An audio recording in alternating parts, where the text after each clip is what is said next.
And welcome back, folks, to more 428 Shibuya Scramble. Last time we played, well, everything's coming to a close here. Everyone's timelines are merging together. Aki learned that his father is trying to kill Hitomi to get her organs for his sister. Kano was following Kanan to stop them from killing Hitomi. Minorokawa is trying to write an article for... Well, he's got no time to write an article for the publishing company that's gonna fail. And Osawa is trying to save his daughter from contaminating Japan and killing everyone. You know.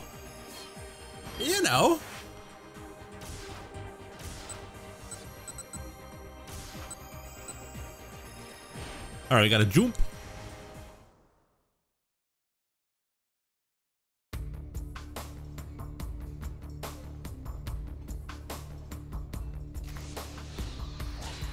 Jump. Oh wait, we already did that jump. Wrong jump.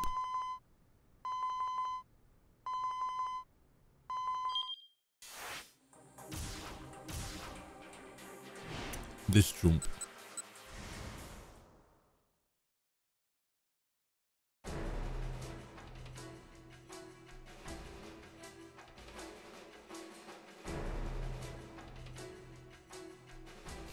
Young man, Aki. Wait, we can't jump to Aki? Is it because we took the wrong because we took the wrong decision? Right.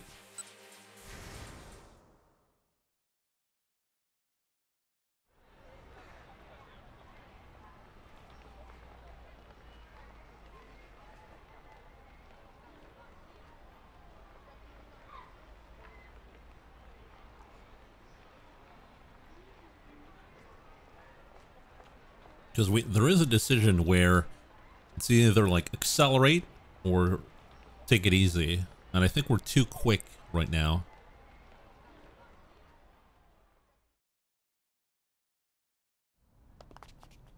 No, it's not here.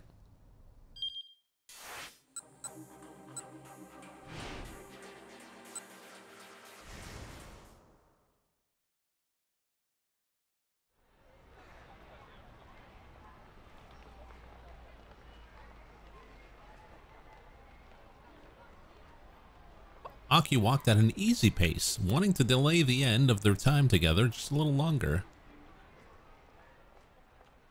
Once they reached his home, this kidnapping case would be all over. Because you're supposed to go for the bad end first. I can't even get an end. We're all locked out on everything, so this is what we have to do. Once they reached his home, this kidnapping case would be all over because his own father, Daisuke, would be arrested as the culprit. What is a culprit? Well, kidnapping for ransom carries a potential life sentence with a definite term of imprisonment of no less than 3 years. Bringing Daisuke down would be easy. Aki wasn't worried about that part at all. If he didn't hold back, there was a good chance he'd wind up hurting his father. Holding back, getting hurt, it's all coming together. When I was a little boy and I dropped my dad with one punch because I was so fast.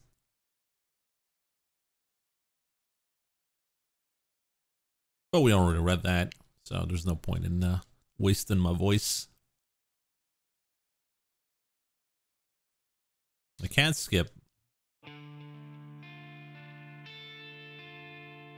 I thought Shibuya Scramble was a beat-em-up game. No, it's a visual novel. It's a long visual novel.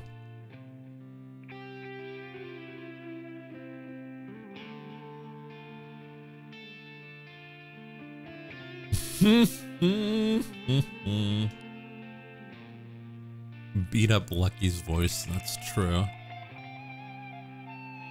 It's about like an hour and 40 minutes where I'm like voice.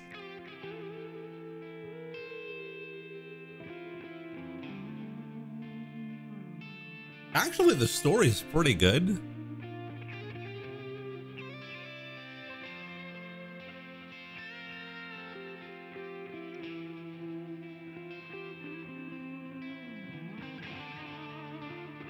If you have a chance to watch the whole playthrough, it's definitely worth it, I would think.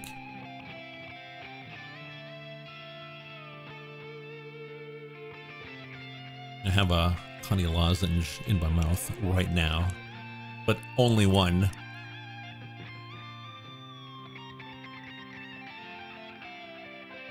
Dad's beat up.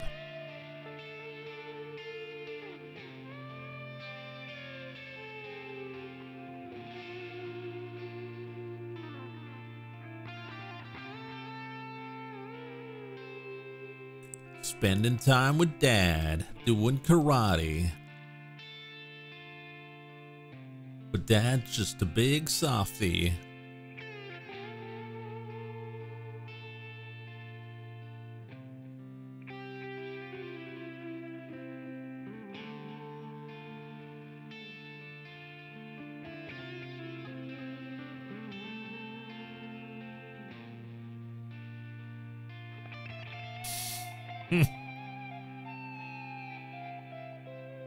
Like that one guy who showed up during the Elden Ring stream. Got me good. With that D's nuts.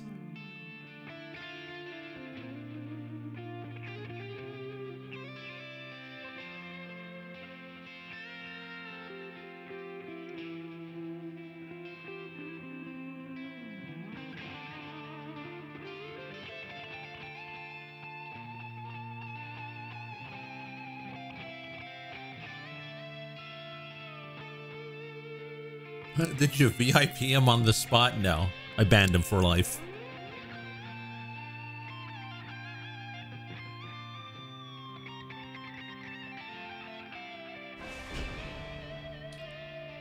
Killed his dad.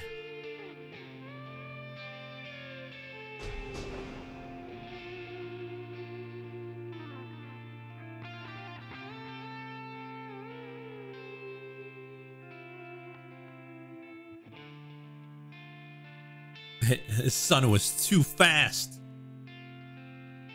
He couldn't stop him. Broke his leg. Oh.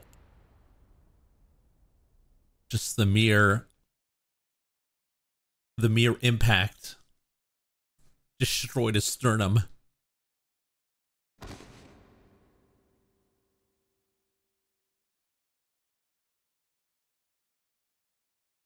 I just killed a man.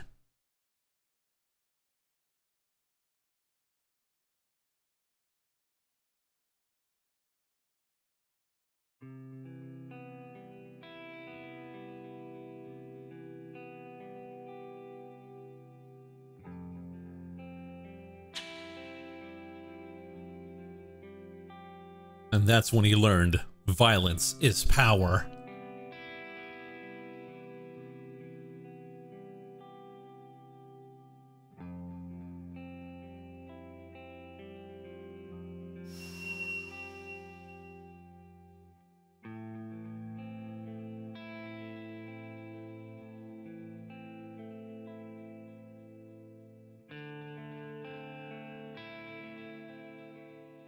It's the only way to get true power.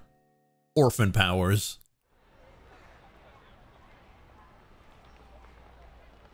Aki resurfaced from his memories to hear Stanley talking on the phone. Yeah, we already did that. What was that just now? Stanley's reply was clipped. I know what they're after now. With that, Stanley proceeded to wrap up his phone call.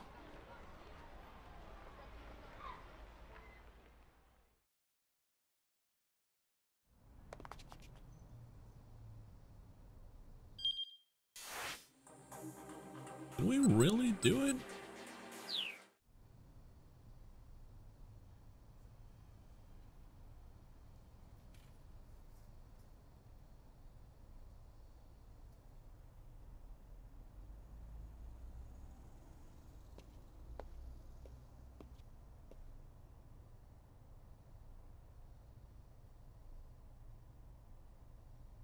I don't know if we actually did it.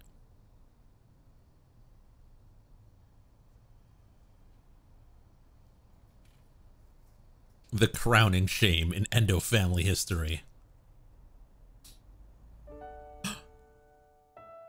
Hand holding. Whoa, whoa, whoa. Hold up. We gotta censor that.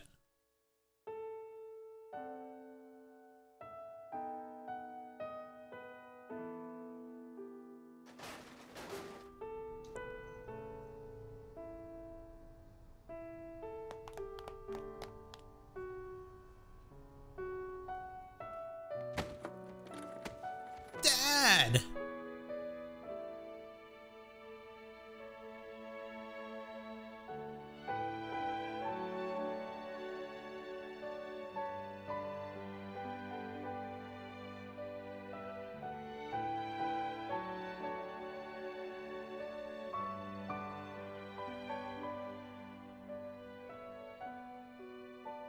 What are you talking about?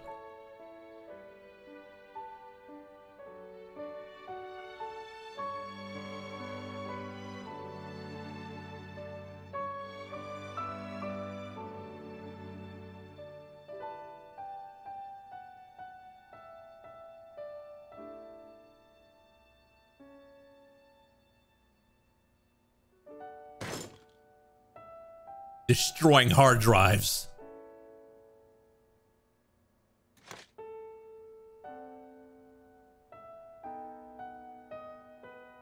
His father's the florist? Yeah, basically, yeah. In a way, yeah.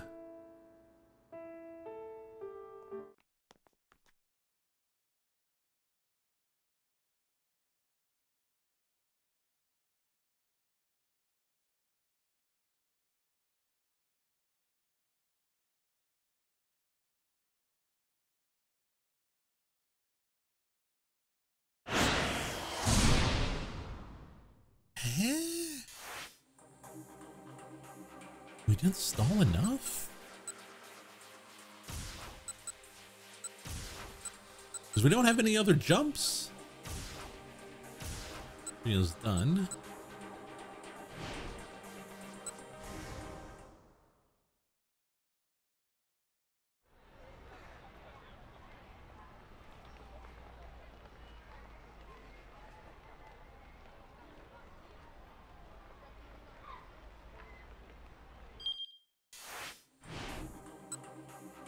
Oh, wait a minute. That changed.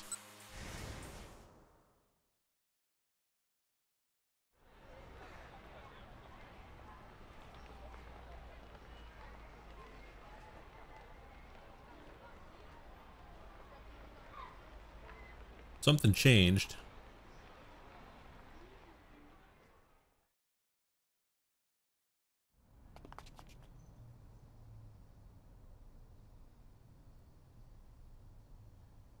And I want to read. I can't read.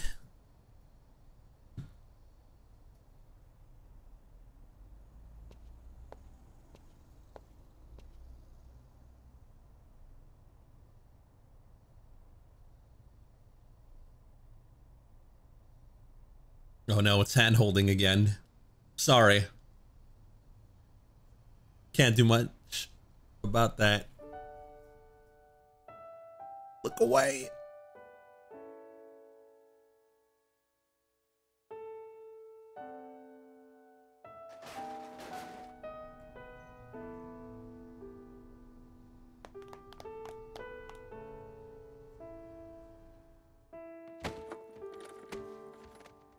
Dad.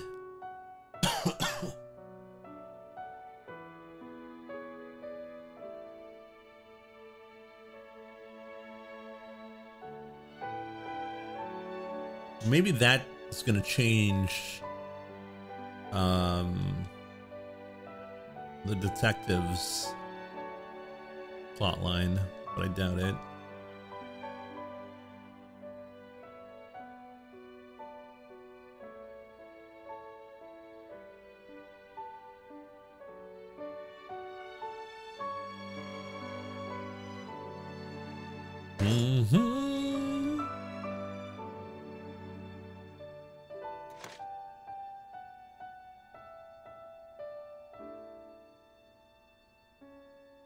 If you're watching on YouTube, please jump to 50 minutes from now.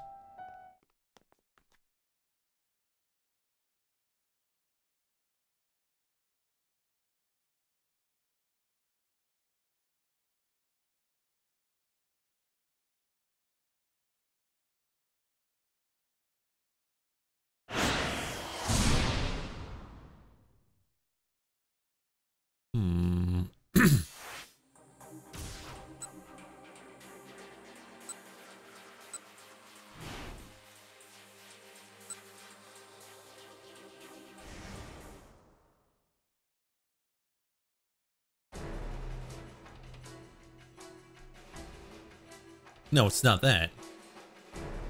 Kano scanned the area. It's just that Endo Electronics is right up ahead. What? Kanan stopped abruptly. What are you suggesting? The twins are heading for the same location. That's my guess. Still, what did that actually mean? Kano hadn't figured that out yet.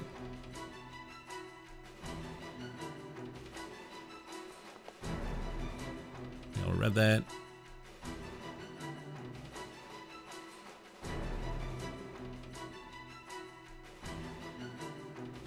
We're all winding up together. Or we've been brought together.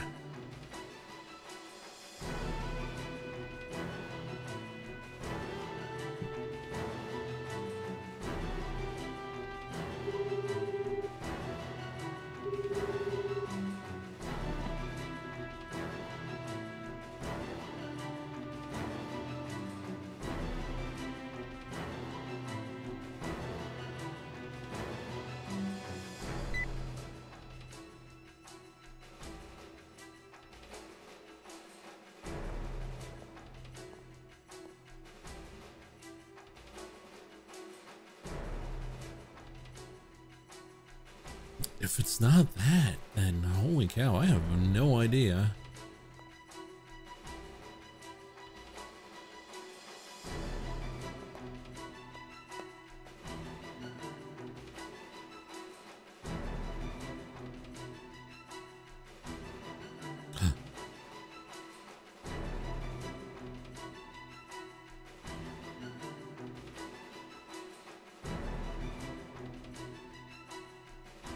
So much at risk.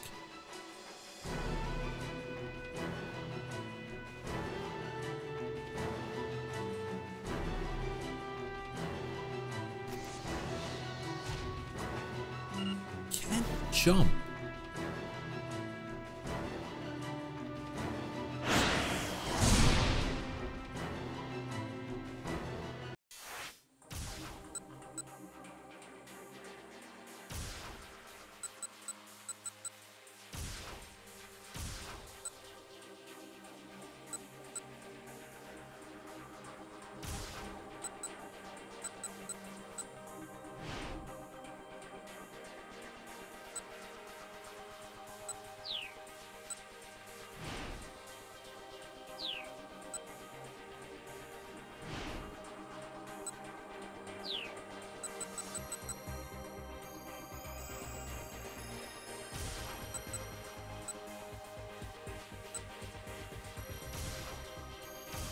Well, it's probably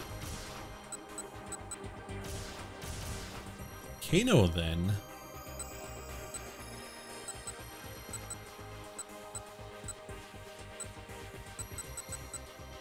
There's no other way. Well, let's go through everything, I guess.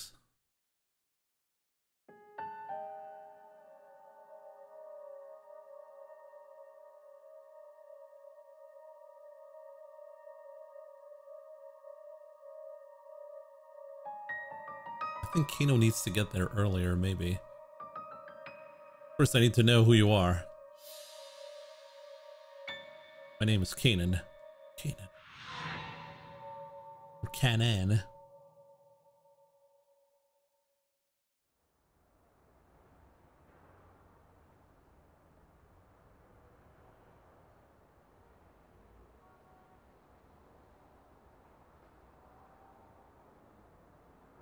She was a covert Middle Eastern operative.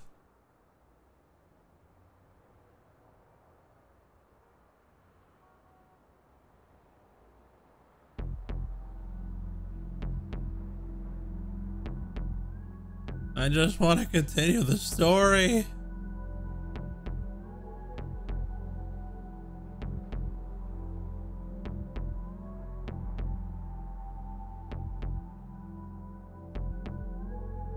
She's also 12 years old. Yeah, you grow up faster on the battlefield, though.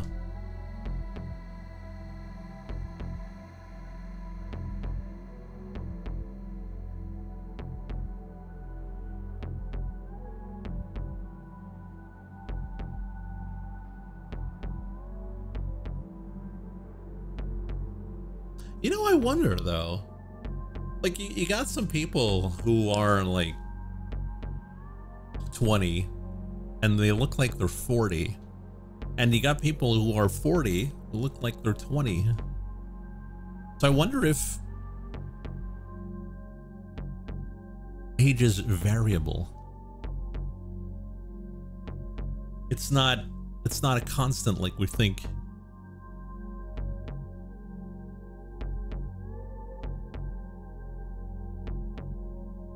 Don't do drugs. I wish.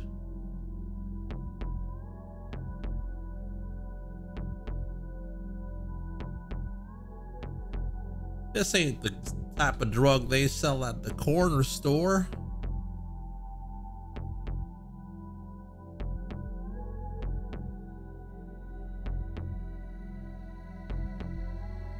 Because you got people who are 80 who look like they're in their 50s.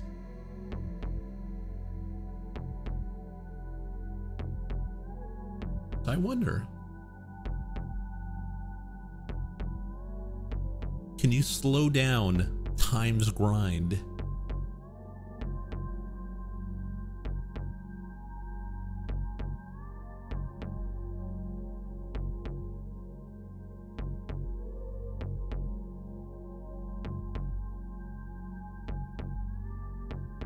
It's called genes. It's called memes. Jack. DNA of the soul.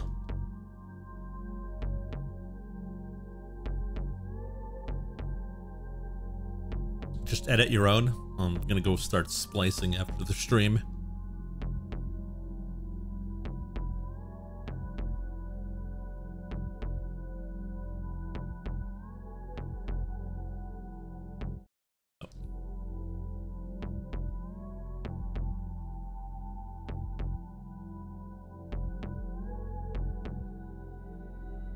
Hitomi's blood.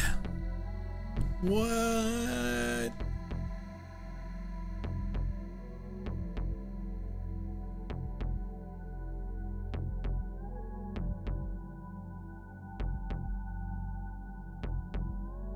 Hold up.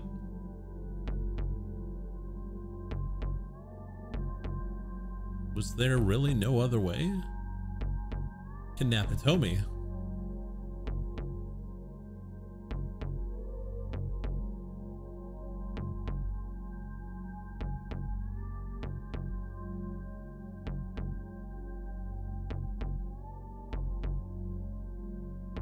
Surely they couldn't have been so foolish as to abduct the wrong target.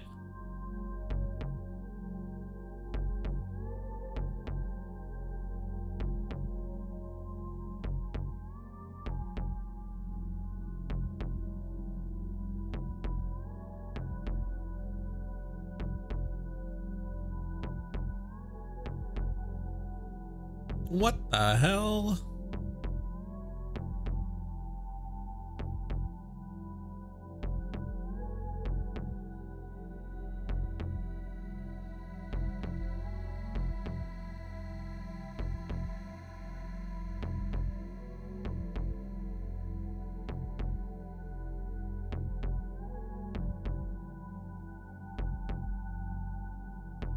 It's a perfectly imperfect plan.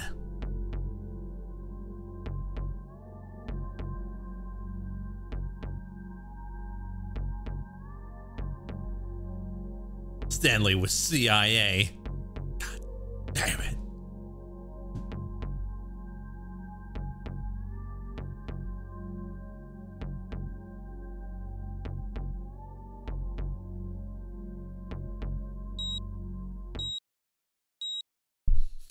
a bomb.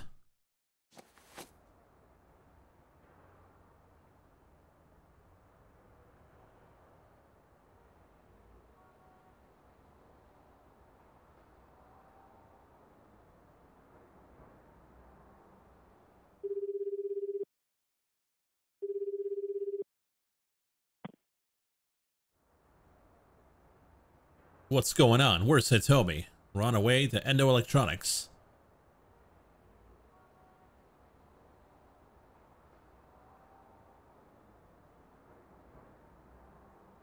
Keep Hitomi safe.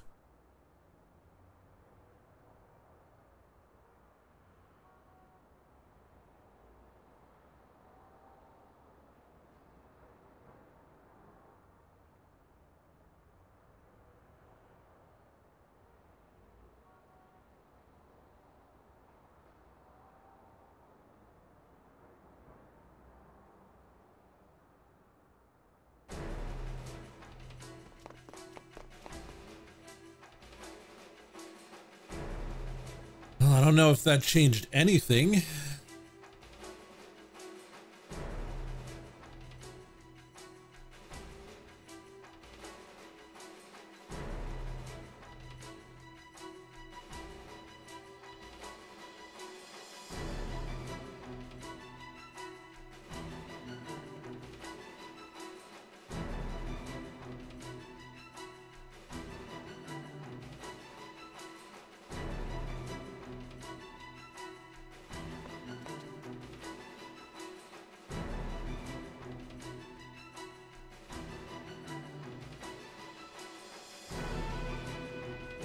We're all winding up together, but we can't break through the story.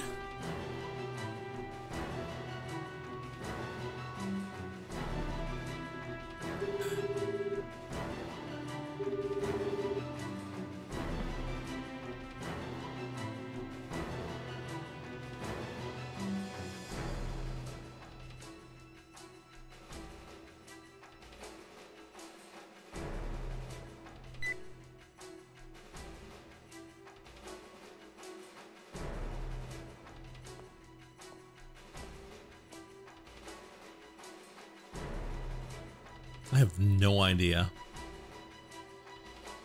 what we are missing.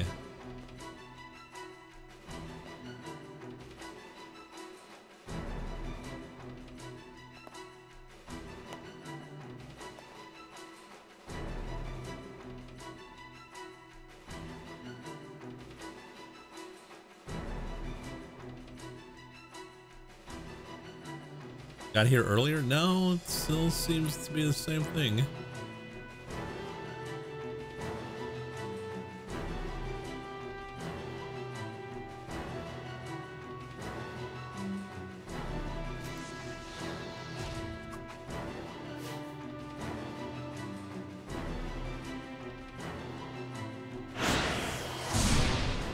Yeah, stun gun to the throat.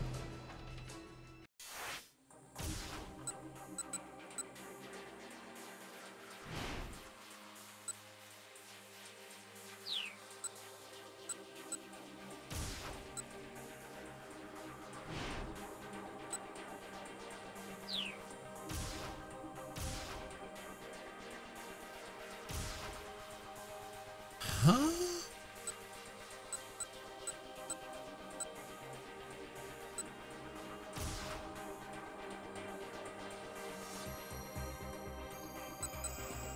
There's no point in going further back.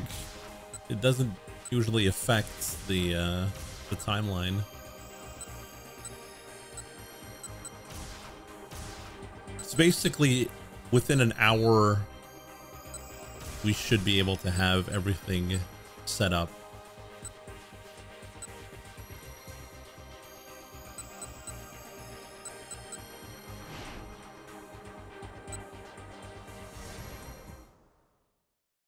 Yeah, maybe Minarakawa?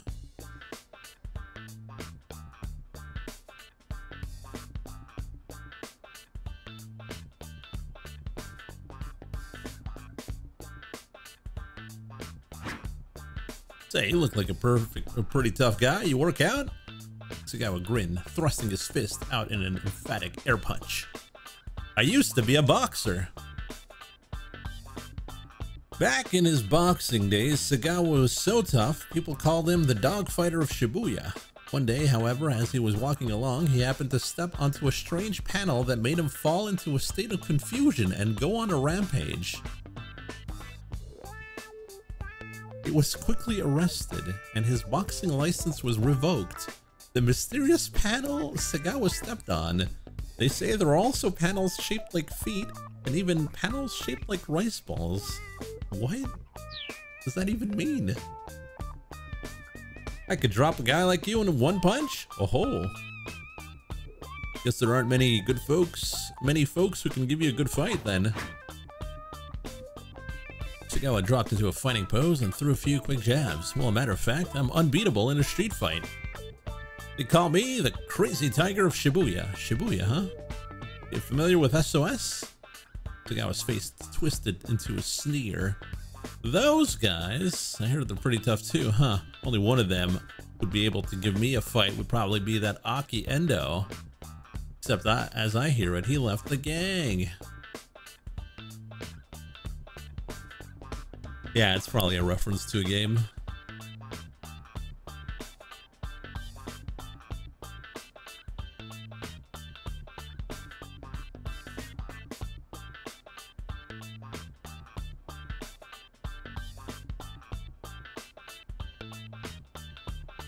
Okay. Where should we meet?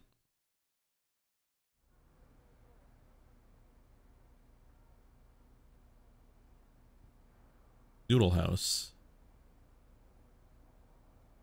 Dogen Hunt, huh? What's the matter? Is there a problem with that? No. Alright, I'll meet you there. Over in Dogenzaka. The address is on the menu.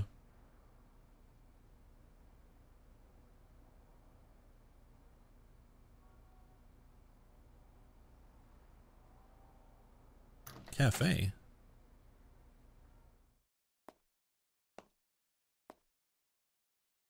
Yeah, 14 minutes and 15 seconds left to send to press.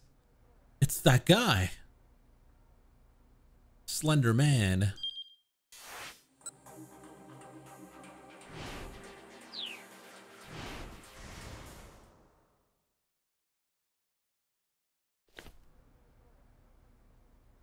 What is that ring?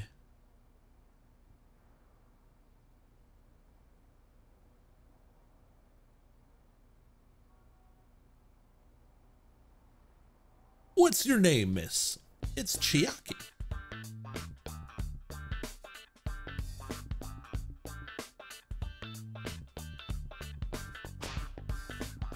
All right.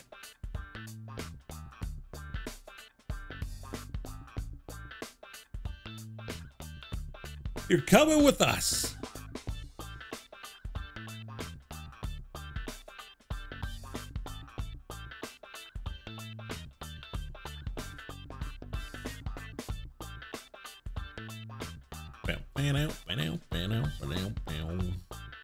I just want to get something going.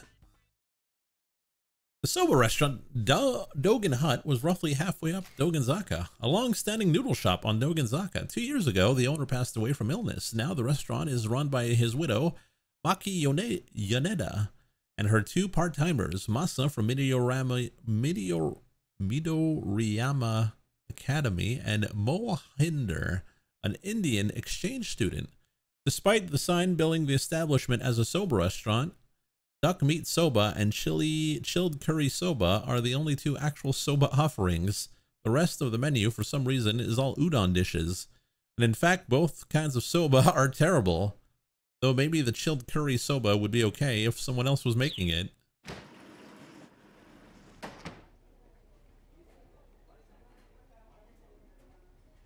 Inside, they encountered the proprietress near the door. She held a massive cleaver for cutting soba noodles clutched in one hand. Toyama wasn't there. Excuse me. Has a middle-aged man come by your shop? Name's Toyama? The proprietress let out a weary sigh. That guy, huh? You folks know him? Yeah, that's right. And I'm sorry. I didn't want to do this. It was all his fault, though. You reap what you sow. Minorikawa didn't know what she was on about, but suddenly he had a very bad feeling. So then, Toyama was here, he asked cautiously. Yes, he came by. Well, where is he now? Please tell me. No. I have no obligation to tell anything to friends of Toyama's. Evidently, there was some bad blood between Toyama and this woman. The real victim here is me. Her voice rose abruptly to a roar. Now listen up good to this old woman's story. I don't have time for this, Minorikawa thought. He needed to find Toyama as soon as possible, but instead it looked like he'd been stuck hearing out this angry woman first. Alright, we're listening. Tell us your story. It's a long one. The woman's mouth twisted up and she licked her lips, leaning in to tell her tale. Long, long ago, when I was still in my 20s, I would often make deliveries to Heaven Publishing. They were some of my best customers. Back then, we were so busy, my employees practically worked themselves to death. You see, Dogen Hut had the finest soba in Japan, and our spokesmodel was considered one of the most beautiful girls in the world. I like the little reflection of Midoriyama on the cleaver. Back when this woman was in her 20s, Heaven Publishing hadn't even existed yet. But Minorikawa figured he'd better not correct her. That would probably just piss her off and make her stop entirely. He kept his mouth shut and listened to her silly tale. But anyway, that's all in the past now. As time went on, we had a lot of delivery customers asking us to put their bills on their tab. So much so that it became a problem, and we changed our policy to disallow that sort of thing. But the fine folks of Heaven Publishing considered themselves an exception to that rule. And that put my part-timer Masa, who does the deliveries, in a bit of a bind, okay? Oh, Masa's a student at Midoriyama Academy. Who is Masa? Well, he's a first-year student at Midoriyama Academy. After getting indigestion from eating too much parfait at a fast food restaurant on Center Guy, he was there with his girlfriend to do a dry run for a competitive eating contest. He wound up going to the restroom 14 times in an hour. Unable to stand idly by, his girlfriend called an acquaintance of her, the gluttonous Chiriko Osugi, for advice on improving Masa's intestinal fortitude. Turned out, however, that Chiriko was planning to compete in the same contest. Knowing that they were up against some monumental competition, the two continued their training, wary of the battle to come. He took the day off to go on a date with his girlfriend. I hear they're planning to compete as a couple in some ice cream eating contest that's going to air on TV. So they were going to a practice run together today. Honestly, how ridiculous is that?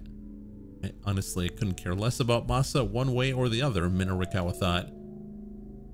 This whole experience was turning into a real ordeal. Yes, we were in real bind. I run a restaurant here, not a charity or operation. I'd call and ask them to settle up, but they'd always insist, oh, we don't have any money. And that's a lie. It's gotta be a lie. What else could it be? Otherwise, how could they keep making that magazine of theirs? That Celebrity Confidential or whatever the hell it is. Celebrity Confidential was a weekly tabloid put out by one of Heaven Publishing's competitors. Minorikawa was just going to have to let that egregious mix-up slide. That's not all, the proprietress spat. Oh no, on top of that, their magazine's little gourmet gabs corner, or whatever they call it, ran a scathing review of us. After that, customers started keeping their distance. And I aged 20 years practically overnight. That's what I'm talking about. Instant aging. Gourmet Gabs was a column that ran in Celebrity Confidential. There was nothing of the sort in 4-Star General Gossip. This woman had clearly gotten the two magazines mixed up somehow. Awful. Just awful, isn't it? All I wanted to do was make soba for people to enjoy. And to be treated like this, The woman started to sob. The cleaver began to waver in her trembling hand. But then, earlier today, these two Yakuza-looking fellow came by. Said they were looking for Toyama from Heaven Publishing. Guess they saw one of our menus at his office and figured that he might come by. He had to be talking about Ozu and Segawa. They both been nearby when Minorikawa was rooting through the desk drawers. He must have spotted the menu then. I told him he wasn't there and he had an ordered delivery in some time. So they said that if I happened to see him, to give them a call. Now I was just going to turn them away. They looked like a nasty pair of loan sharks. Toyama would never be able to pay off his tab if they caught him, so I told them as much. The proprietress lowered her voice before continuing. But they said they'd be most appreciative if I could let them know. Even offered to pay his tab for me if I did. And well, that pretty much settled it. I let them give me their phone number. Minorikawa's face went pale. This lady had been bribed by those two thugs? So I guess you figured it out. A little earlier, Toyama dropped by, looking like he was trying to lie low. So it all came together. I snuck out back and gave those two a call. And here we are. You guys were just a hair too late. Oh, crap. Toyama had been carted off by the moneylenders. Minorikawa had to find him right away. Mr. Mino, Chiaki squeaked nervously. We have to hurry and go look for him. Yeah. Minorikawa and the others headed for the door. Wait. The voice sounded as if it echoed up from the very depths of hell. Minorikawa and company stopped in their tracks. Oh no! Demons! You think I can just let you go? The old woman began to stalk towards them, those guys. They left without showing their appreciation or paying off that tab. They lied to me. And so, just who's gonna show me the appreciation I'm owed? Who's gonna pay that tab? You're all in this together, trying to play me for a fool. But hell hath no fury like a woman scorned. No!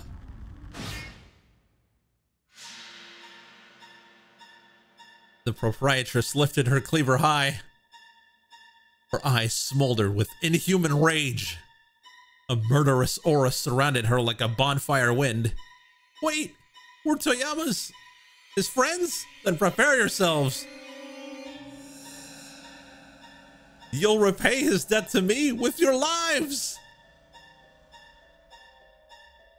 The three companions stood paralyzed with horror, watching their bloody doom approach. The blade glimmered in the dimness as she swung it towards Minorikawa. Time for some fresh meat. Hey, that's messed up. That's a little messed up, lady. Minorikawa, Chiaki, and Katayama screamed, the cries echoing clear across Dogonzaka.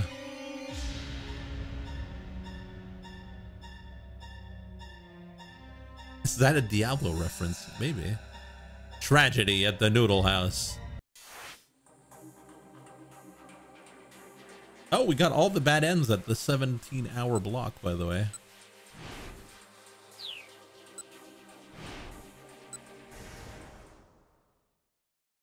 That was a bit random. Yeah, that's what the game does.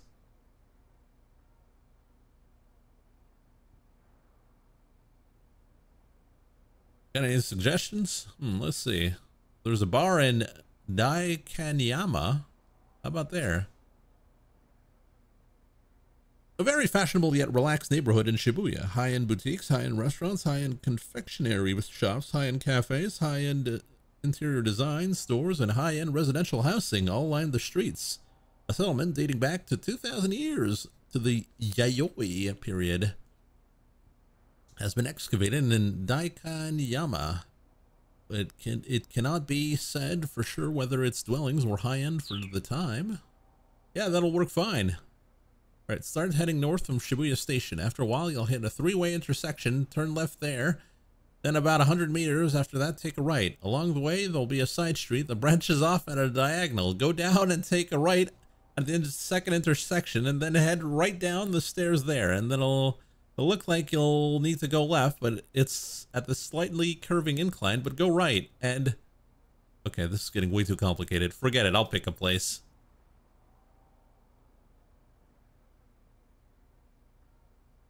Cafe Low Trek.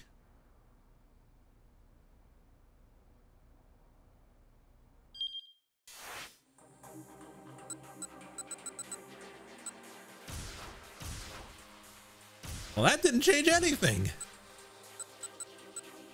I guess we'll ask.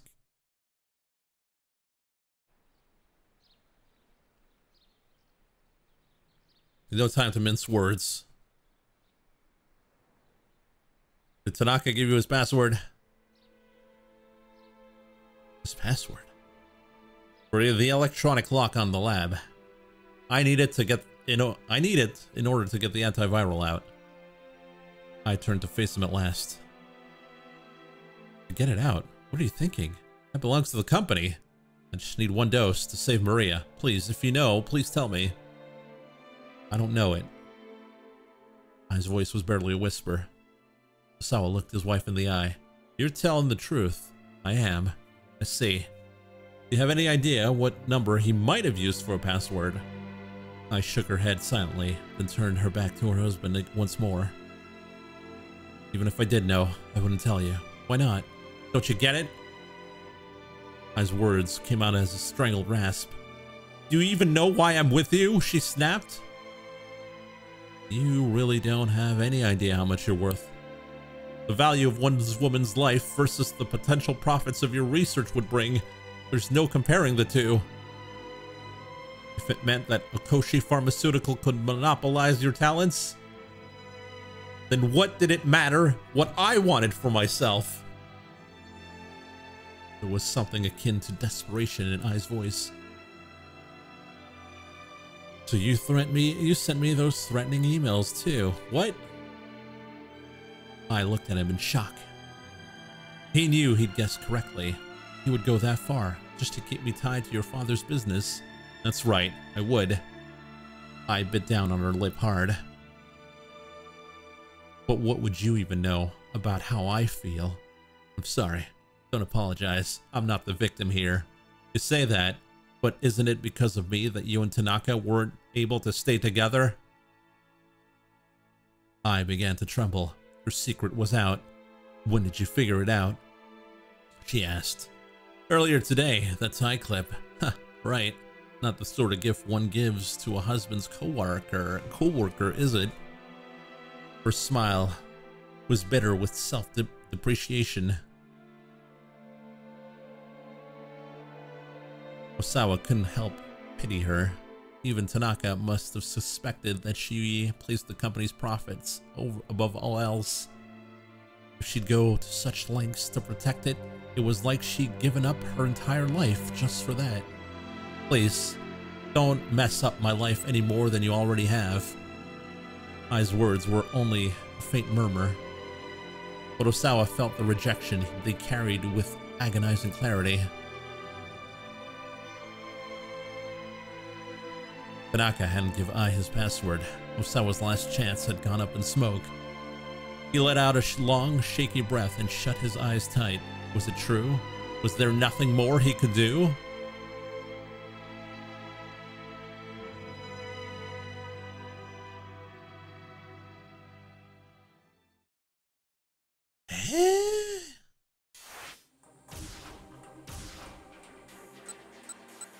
We tried everything.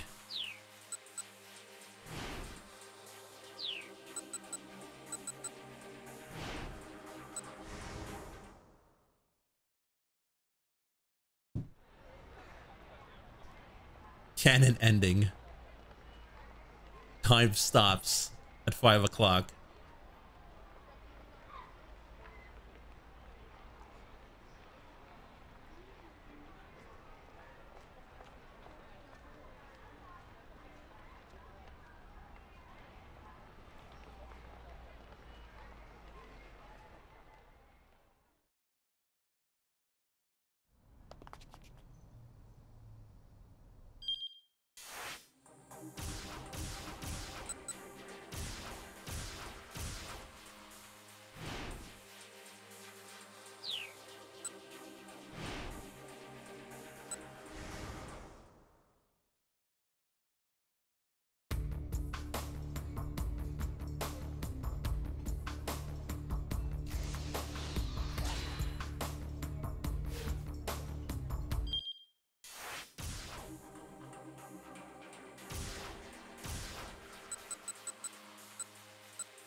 It has to be with Kano then.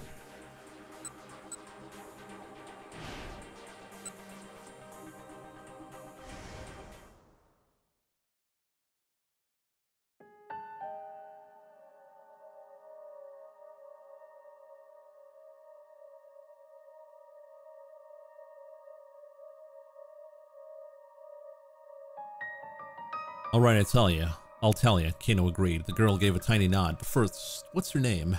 Kanan. And then we're going back to all this.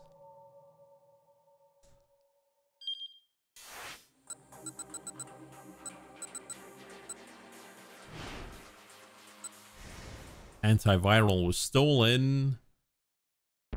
Does it really matter?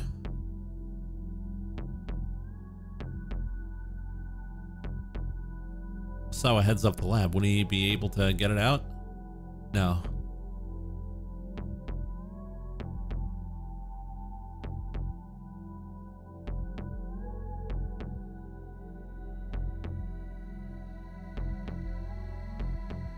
Lab security also performs a thorough body search at the building's exit.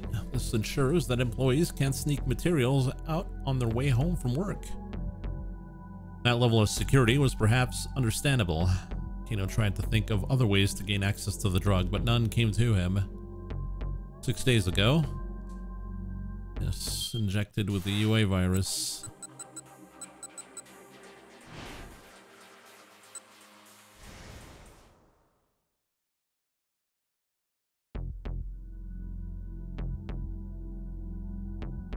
Is there really no other way?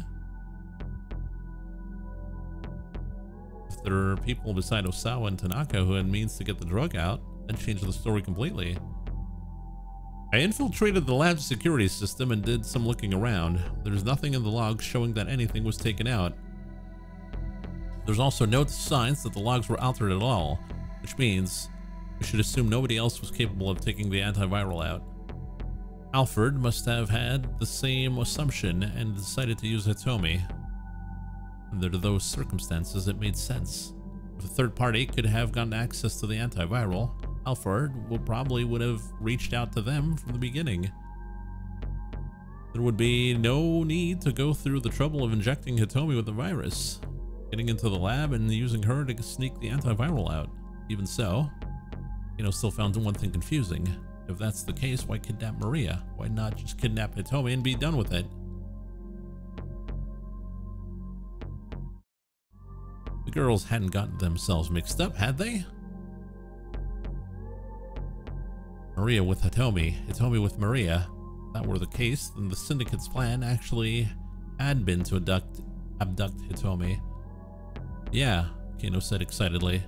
When you think about it, it makes sense. Kanan gave him a look. No, it doesn't. Not that it isn't an interesting idea. Well, so much for that, Kano thought. I've met both Maria and Hitomi, Kanan said. They look alike, but they're completely different. That was definitely Maria, who was just here just now. He had a point. Last night, back at the Osawa residence, when Hitomi had agreed to make the ransom handoff, her parents would have been with her, and they certainly wouldn't have gotten Maria and Hitomi confused. It was hard to believe the girls had actually switched places, which means the criminals had deliberately abducted Maria after all. It'd be like mixing up two completely different colors, Kanan said. They're that different, so it wasn't Alfred's mistake. It's my fault Maria was kidnapped. Okay.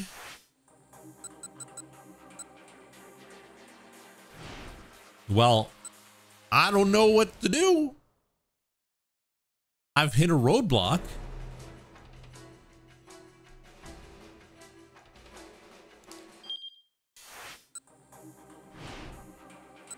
I can't get the jump.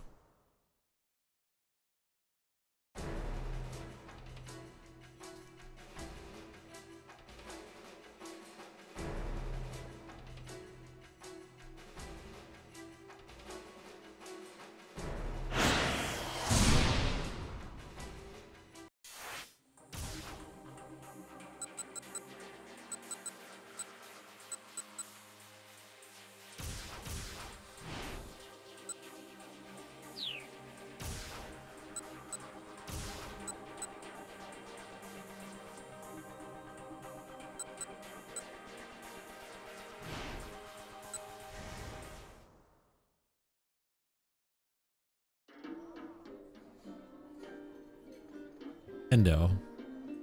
Oh my god, are you serious?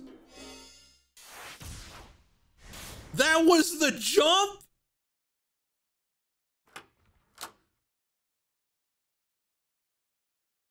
The workroom door slowly eased open.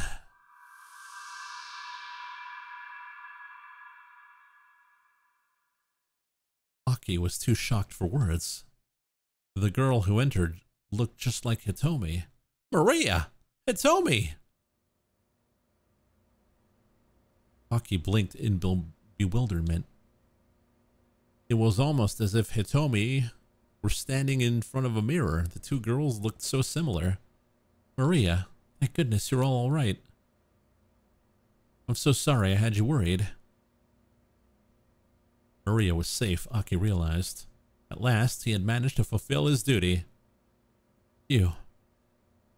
How did you manage to get out of the storeroom? Daisuke had gone pale. Tell me, Maria said sharply.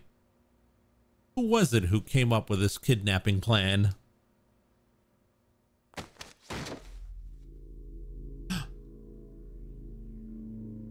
Suddenly, Daisuke shoved Maria aside and lunged for Hitomi.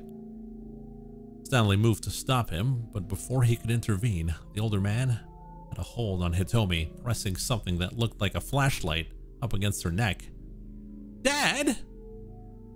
Aki started moving towards him, but Stanley held up a hand. Don't move. That's a stun gun. Stun gun?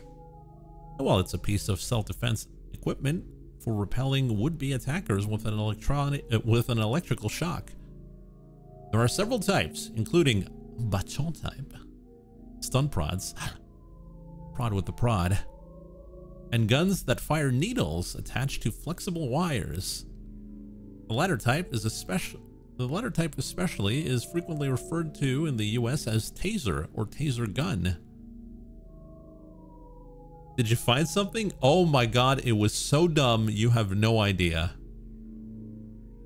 Due to the popular models produced by Taser International, now Axon, stun guns are used not only by civilians, but also by law enforcement and military personnel for non-lethal applications. So basically, the way forward was for Midoriyama, when he was talking to Toyama, trying to help him remember a name, we had to shout out the name Endo, which had nothing to do with where they were.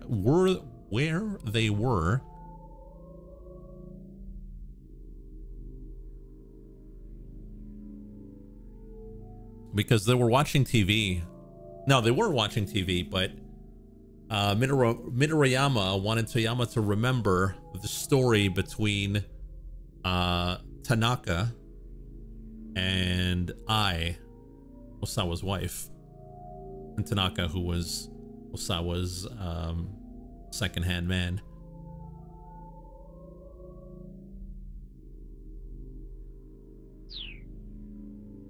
If he zaps her in the neck, it could kill her. You know your stuff, Daisuke said. You deal in American electronics? No, I do this for a living. Stanley drew his gun in an instant, taking aim at Daisuke's forehead. Wait, hold on! Aki interposed himself between Stanley and his father. Aki was too shocked to even move. Well, what do we do?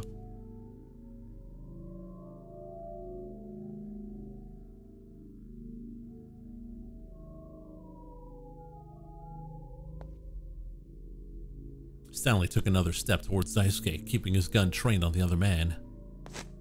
Hey, stop this! Please, just stop! Snapping out of his daze, Aki scampered between the two men. Aki didn't lower his gun, but unless he shoved Aki aside, he couldn't get a clear shot at Aki's dad. Aki turned to face his father. Dad, let Hitomi go. You need to stop this nonsense. Aki walked slowly towards his father, a pleading look in his eyes. Nonsense? Which one of us is talking nonsense here? You don't know what's going on. If you knew everything, then you'd be helping me. What do you mean, everything? this girl's heart, we can save Suzune. Dad, who exactly was it that told you that? Daisuke did not reply. I asked you a question. Who was it that put this crazy idea into your head? A foreign organ trafficker I met at the hospital. Organ trafficker? In Japan, a medical professional known as a transplant coordinator handles the liaison between the donor and the recipient parties. But there are many cases of illegal or borderline illegal activity carried out by third-party organ brokers. There are countries where organ transplants are openly performed for monetary gain, and no shortage of specialists willing to do their job. These questionable markets include suppliers who source viable organs and tissue for transplant from cadavers. Stanley let out a snort. A likely story.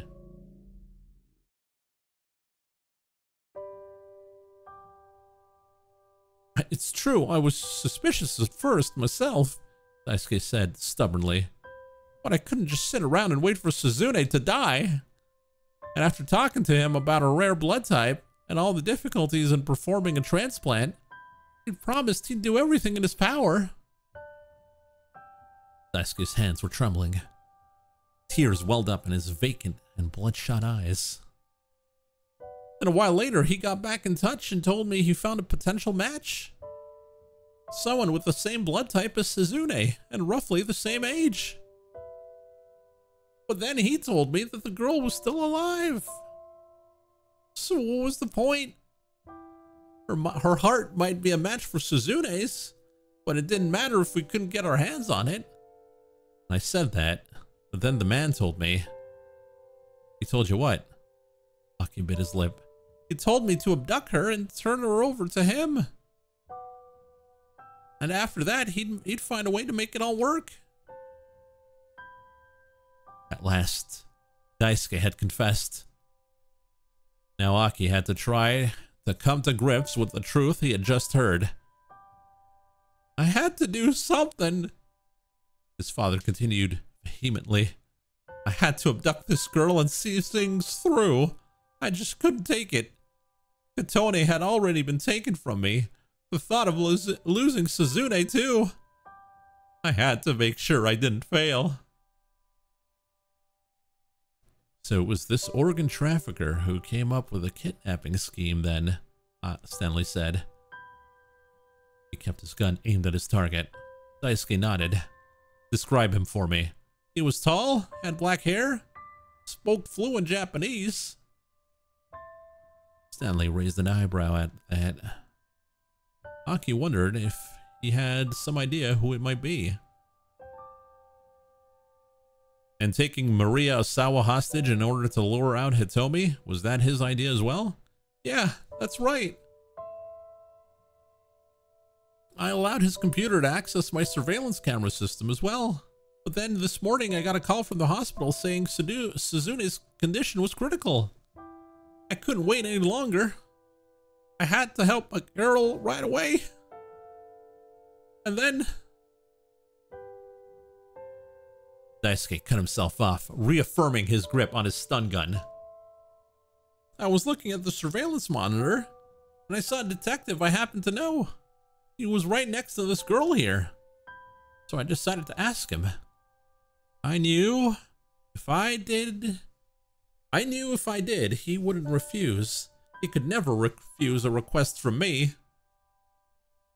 And that was the man with the cane, Aki asked. His voice was low and hoarse. Yes, I was giving him directions while I followed you on the monitors.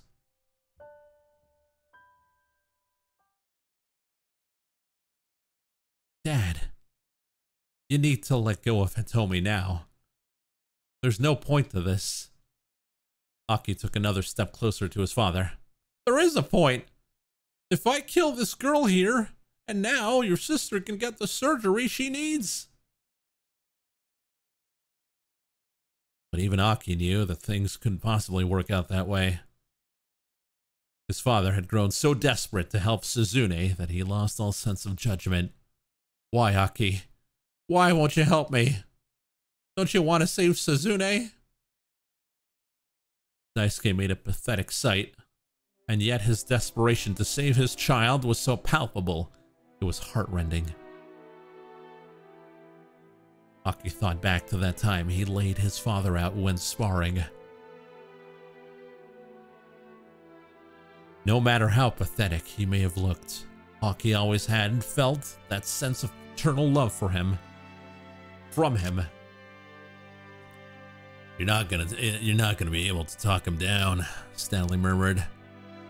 Aki shook his head. Stanley, lower your gun. Tears were welling up in his eyes. Please, lower your gun.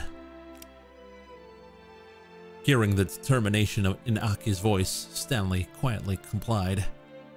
Aki stepped up to Daisuke, getting a firm grip on his father's slender shoulder. Dad, of course I want to help Suzune. And why are you trying to stop me? Dad, do you think this is what she would want you to do? Little sister.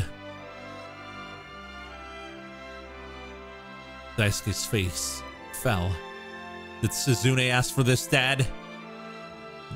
Did she tell you to take someone else's heart so she could live longer? Did she, Dad? Suddenly, the fight seemed to ebb from Daisuke's body. The stun gun hung limply in his hand.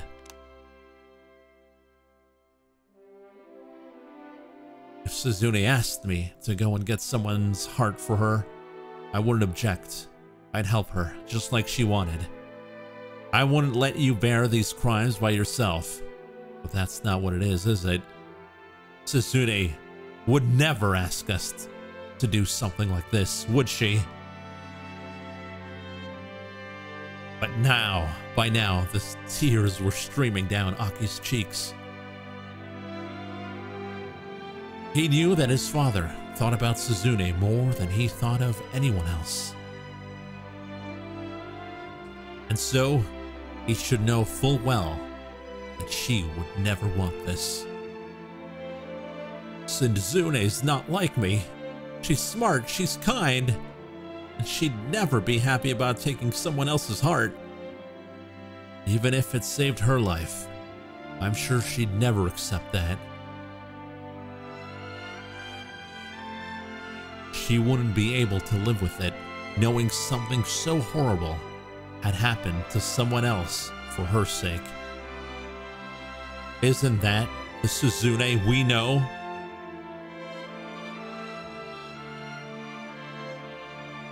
Daisuke's cheeks were smeared with tears now as well.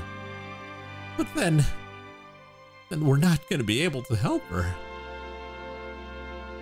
The sound of father and son weeping echoed through the workroom. Maybe so. Maybe we won't. That's better than the misery and suffering she'd have to live with.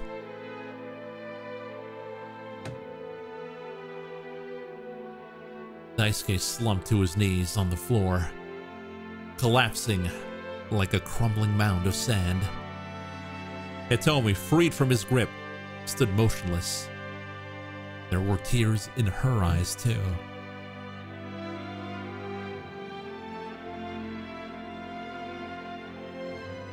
You're such an idiot, Dad.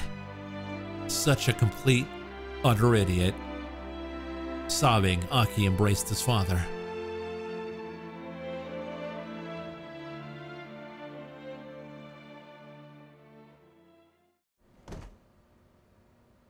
There was a sudden thud from near the door. Everyone turned to look. Maria had crumpled to the floor, and a newcomer had appeared. At some point, Kanan had silently entered the room, and now she cradled Maria in her arms. Standing in the doorway was a man Aki didn't recognize, his face pale. Who? Kano?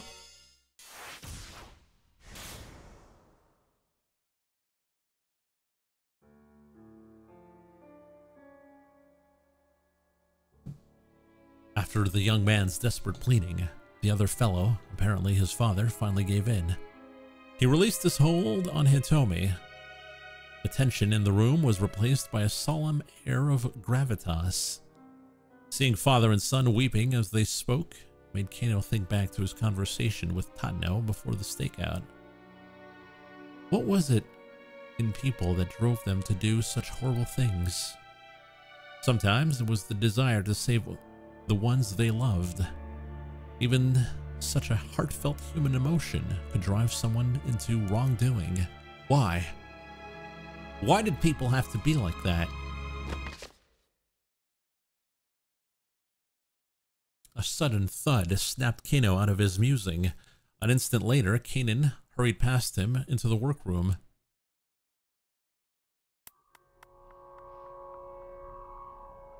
Maria had collapsed on the floor, and now Kanan was beside her.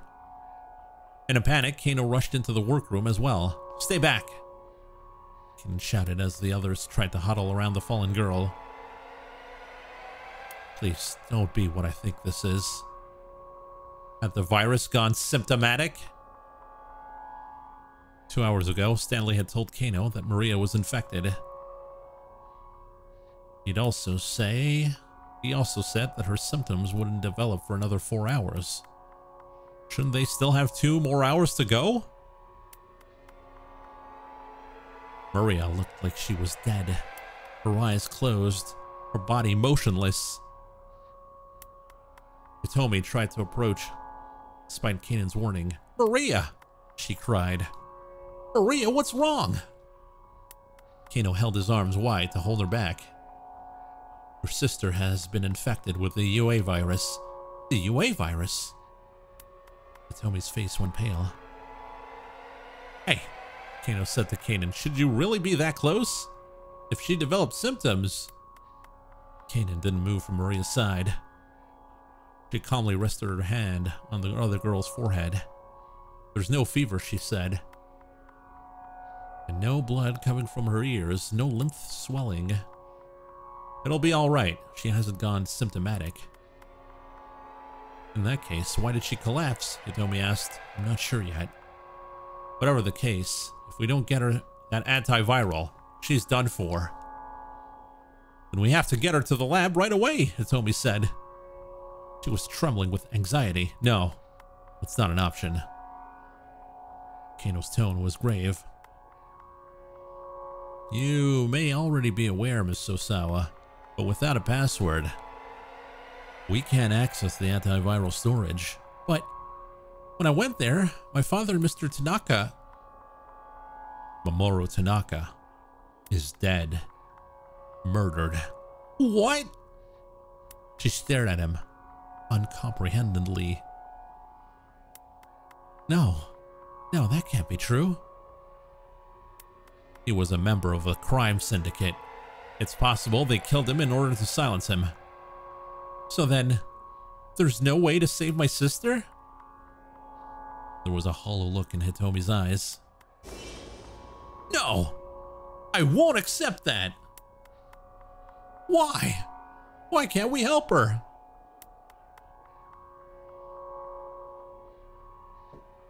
But no one had an answer.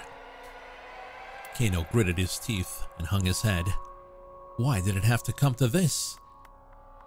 He'd come this far, but there was nothing he could do? And he hated himself for it. "I'll go to the lab." It was Kanan. Electronic lock-breaking is my... Is Kanan a super soldier? She can do everything. "Electronic lock-breaking is my specialty." Wait. The young man, Aki, spoke up suddenly. You're a martial arts badass, but your specialty is lock-breaking? He looked positively dumbstruck. Kanan ignored him, thinking out loud. Brute force. What is brute force? A cryptanalysis technique that involves test input of all theoretically possible patterns. If time were unlimited, this would be the most reliable means of decipherment. However, in practice, the process takes massive amounts of time and computational power. and can be defeated by systems that prohibit access after a limited number of failed input attempts. Side channel. Rather than trying to decipher the password itself, this method involves analyzing information from the device, such as processing time, power consumption, and electromagnetic leaks. Using these details to exploit the system, isolating the run state of devices is a crucial element of countering side channel attacks. Shortcut. Enhance. A cryptanalysis method that uses mathematical algorithms to carry out efficient bulk calculations against a block cipher that makes use of a shared key for encryption and decryption. Even when such calculations are theoretically possible, however, in practice the process requires large amounts of time, and the block cipher is seldom at real risk. Given the situation, I think I'll have to go with a side channel. Side channel? Stanley asked. Where's your equipment? One of the lab's PCs will suffice. I can connect to a special server from the net. I don't really understand the stuff you're talking about, Aki said, but I'll trust you to handle this.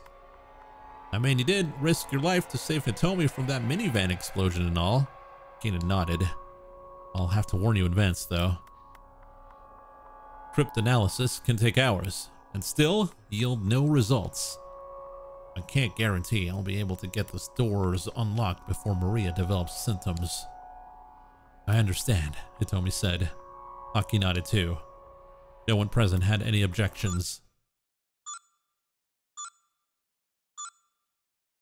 All of a sudden, there was a curious sound from somewhere in the room. What's that? Kano asked. What's making that noise? I looked around the workroom.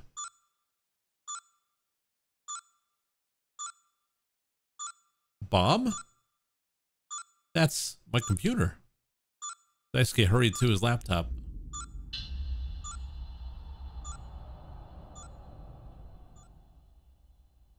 The bank of monitors, which had been displaying surveillance camera footage from around Shibuya, had all gone black. What the hell? What's going on, Dad? Aki joined his father, staring at the computer screens. It's all gone. The camera footage, it's been deleted. Daisuke blinked in disbelief. Now then, it seems our main cast has all been assembled. A man's voice, distorted by a voice modulator, suddenly. Oh, let's do it.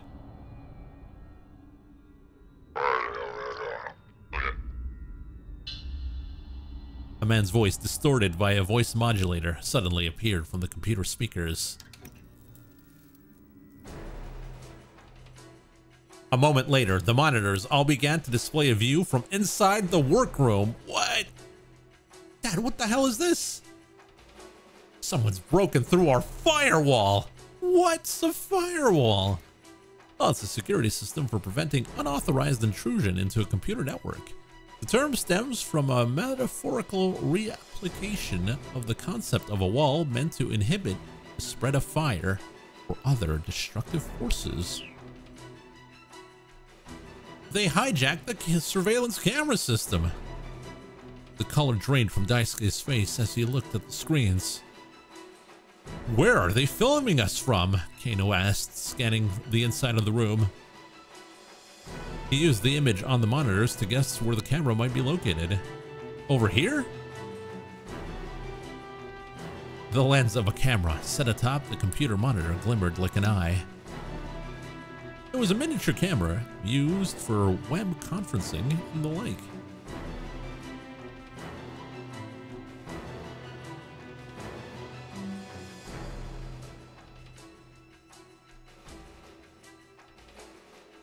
Okay, so we gotta do the voice modulator. Now that Maria and Hitomi are both here, you have probably surmised the situation at hand. And so I offer a proposal. The laboratory password in exchange for Hitomi's blood. Realizing now that it was Alfred's voice they were hearing, everyone in the room froze.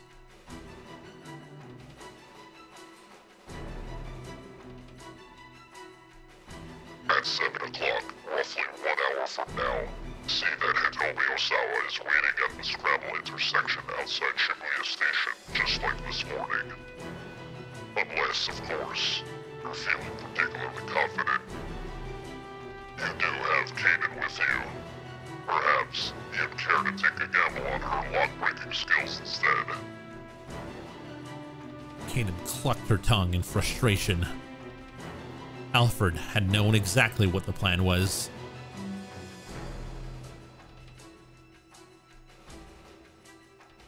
Of course, if Kaden isn't able to get the door open in time, what will you do then? Maria is sure to die, yes. But that's not all. If you don't agree to my offer, I have the means of creating another Maria, and a third. These infectees will spread the virus through Tokyo. The death toll will likely number in the hundreds of thousands. Oh, death toll? What's that? Well, it is difficult to predict the scope of infection in the event of a bioterrorist attack employing a highly infectious viral agent in a city with a large and mobile population. In worst-case scenario, some researchers estimate as many as several million infected in a matter of days. Damn. So do think carefully before you decide. Alfred's voice was chillingly matter-of-fact. I will appear at the rendezvous in person. After all, it wouldn't do for the star of the show to miss the final curtain. I'm looking forward to meeting all of you then. Silence fell. Then the images on the computer monitor returned to normal. The surveillance camera footage came back online as well. Daisuke promptly yanked out his Ethernet cable and slammed his fists on the keyboard. Damn it! There was a hole in the firewall. I'll have to redo my security from ground up. Good call, Kanan said calmly. We can't win if our intel keeps getting leaked. Stanley pursed his lips in consternation. What do we do? Kanan asked him. Do we give in to his demands? I mean, do we really expect he's just gonna blithely show up like that? He's practically begging for us to come and catch him. There's gotta be some deeper plan at work. If it means saving my sister, I'll do it. Hitomi was resolute. No, Stanley said, you can't. What? Why not? Because if you do, you'll be killed. What? Hitomi's voice caught in her throat. With the antiviral still present in your body a week after the fact, you're too much of a liability for Alfred to just let go. He's right, don't do it, Aki exclaimed. Hitomi, you can't go. Even still, I want to do it. Hitomi stared defiantly at Stanley. You still want to go, even knowing that you'll be killed. I can't just sit here and hope Kanan is able to pull this off. I want to do something for my sister. I want to save her. She peered down at Maria, sprawled on the floor. She'd object to me going, I'm sure of that. But I want to do what I can. To do things my way. No one tried to contradict her this time. If she's willing to take the risk, then there are things the rest of you can do too. It was Kanan again. Let's hear it, Kanan replied. He squared his shoulders. He was of the same mind as Hitomi. He couldn't just do nothing and leave it all on Kanan. After everything he'd been through, he wanted to stick with this case until the very end. Apprehend Alfred at the rendezvous and demand the password from him. Kanan offered the suggestion as if it were a simple task. That lets you get what you want without pulling Hitomi in danger. Without putting Hitomi in danger, Kanan let out a sigh. Hold on, he said. Even if we do arrest him, how are we going to get him to cough up the password? We don't have time to drag him off to an interrogation room. And besides, he doesn't strike me as the sort to offer a confession that easily. There are ways, Kanan said. Once Alfred has made contact with Hitomi, call my cell phone. Hitomi tilted her head. Call you? I have plenty of information Alfred might want to bargain for. I can negotiate with him directly. Oh, she's a master negotiator as well, guys. Is there anything Kanan can't do? Let me get some coffee first.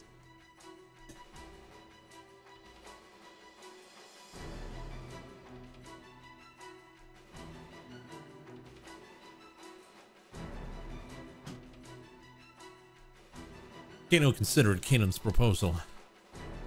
I see.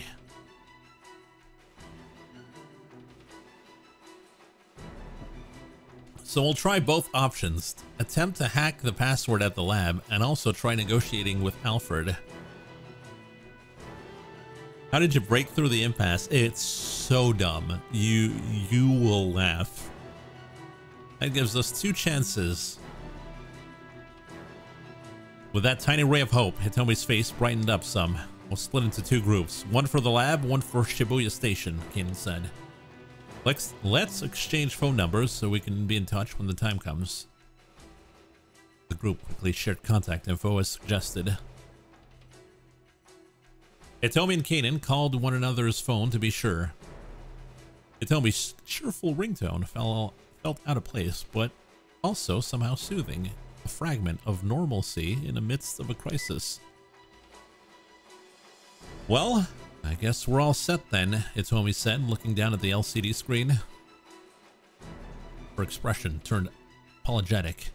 I'm sorry, Kanan, for having to keep putting things on you.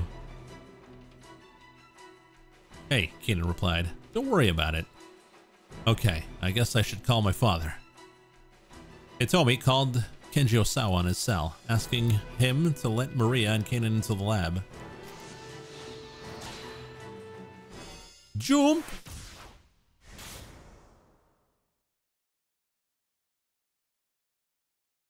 Tanaka hadn't given Ai his password. Osawa's last chance had gone up in smoke. He let out a long, shaky breath and shut his eyes tight. Was it true? Was there nothing more he could do? Osawa's cell phone rang. When he saw the name on the incoming call display, he nearly shouted out loud. Hitomi? It's Hitomi! Hitomi? Are you alright? Please tell me you're alright. Yeah, I'm fine. But Maria's... Maria? Is Maria there with you? Dad. Osawa's heart leapt. Dad. There isn't any time for me to explain everything, so I'll have to just give you the main points. This is so we can save my sister, so just stay calm and listen. Osawa struggled to hold back the 1,000 questions that immediately came boiling into his mind. There's a girl named Kanan who's going to bring Maria to the lab. She's going to try to hack the password in order to get us inside. Wait, hold on. What in the world is going on? There's a bunch of people here working to help save Maria. Can you wait for us at the lab, Dad? I'm not sure that electronic lock is something that'll be so easy to... We've got another plan in motion too, and if that goes well, we might be able to learn the password. It was all too much to follow, but Osawa realized he'd have to take Hitomi at her word. It was their only hope of saving Maria. All right, he said. I'll do as you ask. But you said you're trying out 2 approaches. You're not going to be in danger, are you? No, I'll be fine. Don't worry about me. Okay, very well. I'm heading to the lab now. You can't. You can't go. The moment Osawa hung up and started for the house, I clung to him from behind. If you use the antiviral now, she said, everything will go public. There's no way we can keep the virus or the antiviral under wraps at this point. Osawa tried to pull free, but his wife was stronger than he expected. Besides, if Maria infects other people, the whole world is going to find out in a matter of hours. No, we can just quarantine her. If it's handled correctly, we'll still be able to retain secrecy. Ai's voice was as cold as ice. Do you even have any idea what you're saying right now? I do. I know how it sounds. But this is the only thing I can... Her voice trailed off. He could feel the force of her trembling where she held him. Have I really put you into that much of a corner? Osawa slipped from Ai's arms and prostrated himself on the ground in front of her. I'm sorry. I'm truly, truly sorry. Oh, stop this. Get up. If you're really sorry, then don't go to that lab. Osawa remained silent, his forehead pressed into the dirt. If you use that antiviral without corporate approval, your time with Okoshi is finished. It doesn't matter to me anymore. How can you say that? Virology is the only thing you've ever cared about. I began pummeling his back. No! So much damage. My defense destroyed. Maybe virology is all I care about. I don't know the first thing about anything else. I never wanted to know. I never even thought to find out. Never even bothered to learn what you or my own children might think. I'm a failure as a father and as a husband. How dare you say that? Only after it's come to this? I struck him harder. Harder than before. You're right. He gasped out the words between the blows. Maybe this has been too long coming. But it's not too late. I can still start over. Start over? She paused in disbelief. You already turned down that American job. If you use that antiviral now, there won't be any starting over. You'll lose everything. Will I lose you too? After you've gone and thrown everything else away like this, how could I possibly stay with you? I was sobbing softly now. Osawa wondered what her tears were for. But there was one thing he did know. She was right. They couldn't be together anymore.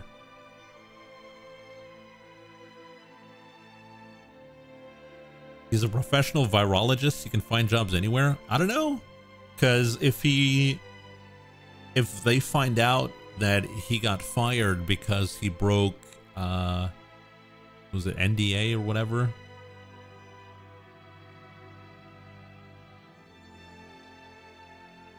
He got to his feet and headed back into the house, leaving Ai behind.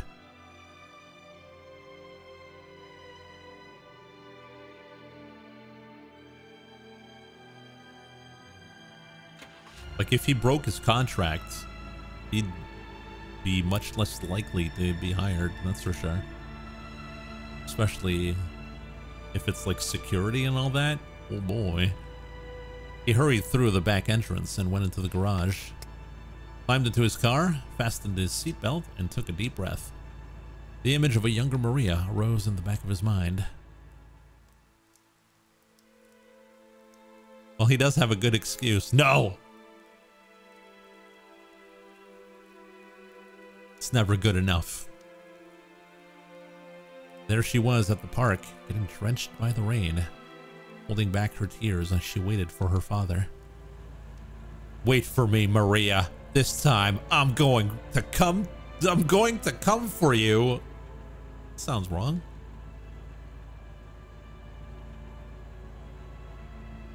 I was wrong. Going to the lab wouldn't mean losing everything.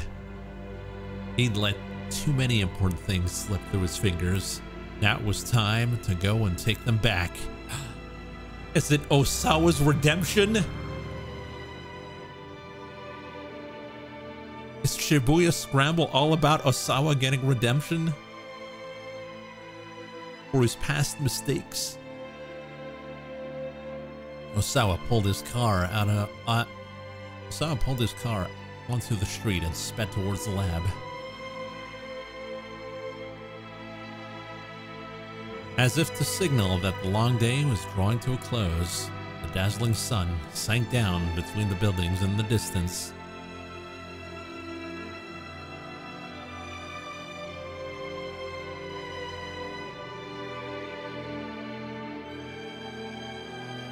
And what?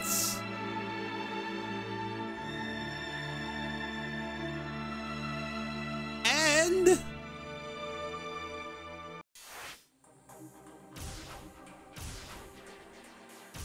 damn. So, you want to know what the jump was?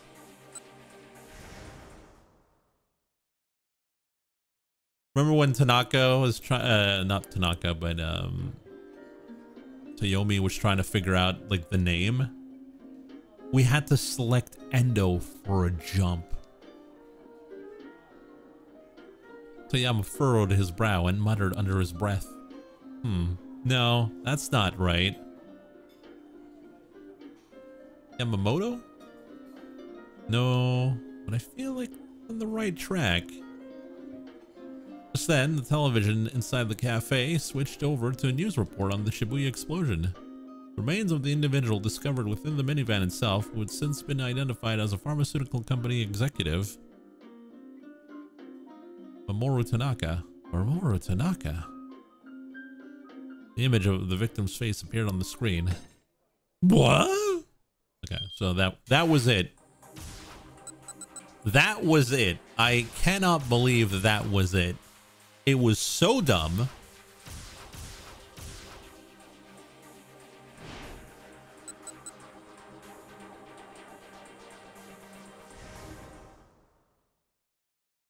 No.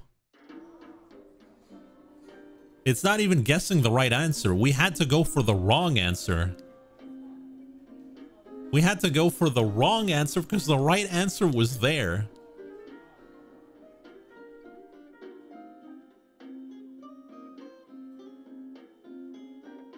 Because the Tanaka answer was there.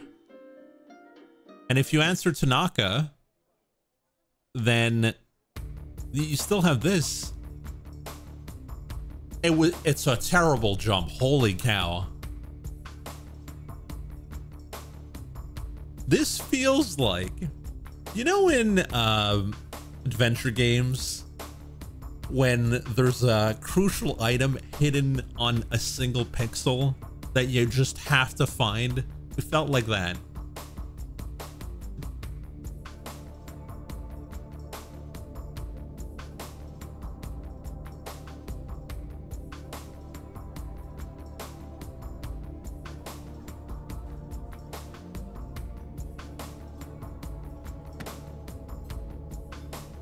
All right, so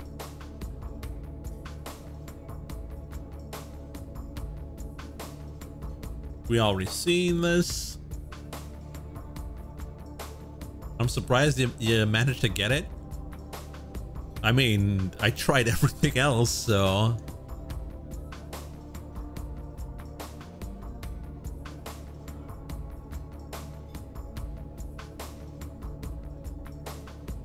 How did he get the pictures? That's the one thing the game never explained. How did he get the pictures?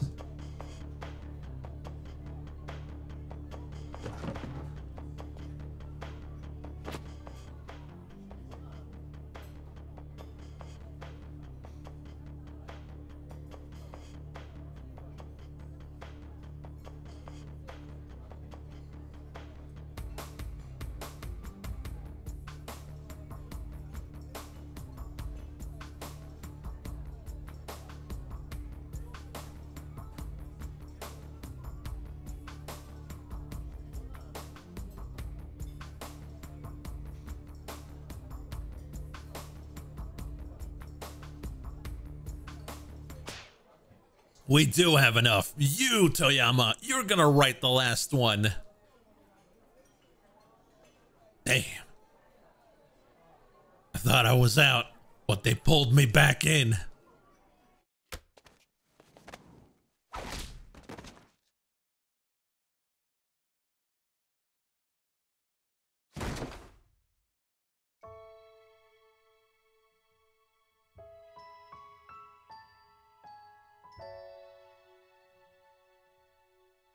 Don't you give up. Get your ass out there and find something only you can write about.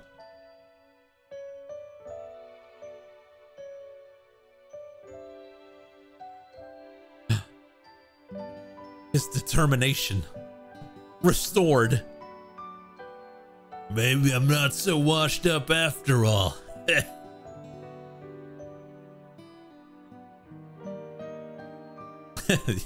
If only this was anime. Oh my god. Could you imagine?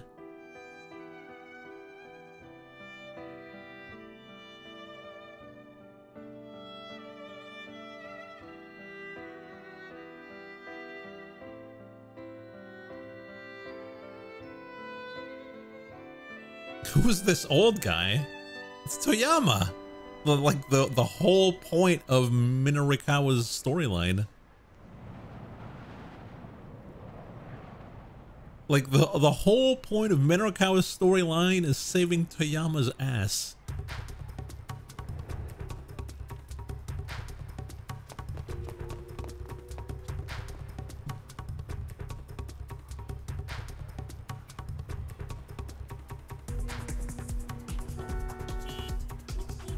Merp, merp.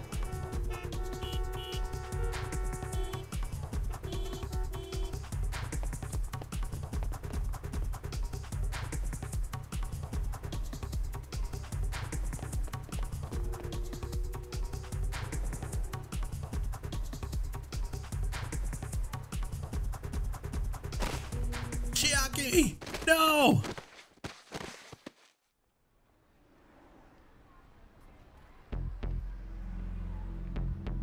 Oh.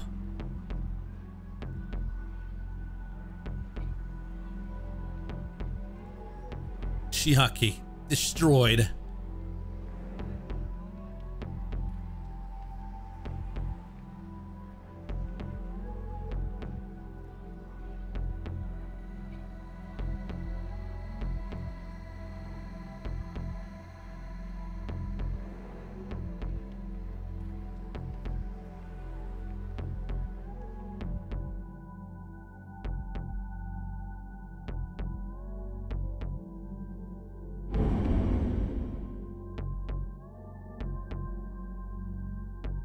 To be continued. All right, I'll talk to Aki.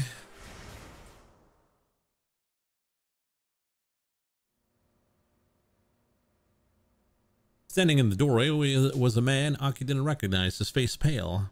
Stay back! Keenan shouted at Aki when he tried to approach. It looked like Maria had fallen unconscious.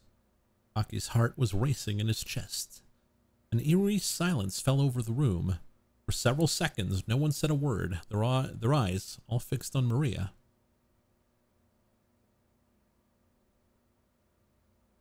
Finally, Kanan looked up, her face ashen.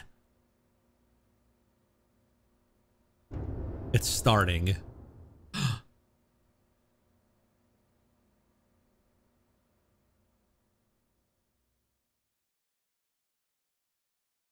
What's starting? To be continued? What?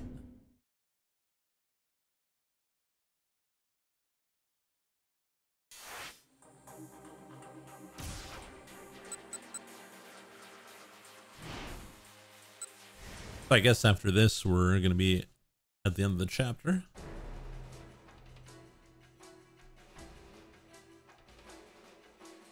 Kano leaned in to whisper into Kanan's ear. Are you sure you're okay with this? With what? I know that you're after Alfred. Are you sure you want to go to the lab and not... Right now, I want to save Maria. That's all. Her tone was as curt and mechanical as ever. There was a fierce gleam of determination in her eyes. Maria was clearly someone very special to her. All right, Kano replied. Leave Alfred to me. He thumped himself on the chest. He'd succeed this time, no matter what the odds. Kano could scarcely recall the whirlwind of events that had brought him here. He'd somehow survived a dozen disasters. Even now, a dear friend was in the hospital at the risk of dying. There were times when he had been ready to give up. Yet, at the end of it all, here he was. His opponent was an international terrorist. No matter how you looked at it, that wasn't a matchup for a mere detective. But I'm gonna do it anyway. Rumi, Shizuo, Sasayama, and Detective Tadno. I'm gonna take down Alfred and save Maria Osawa's life. Just you watch and see.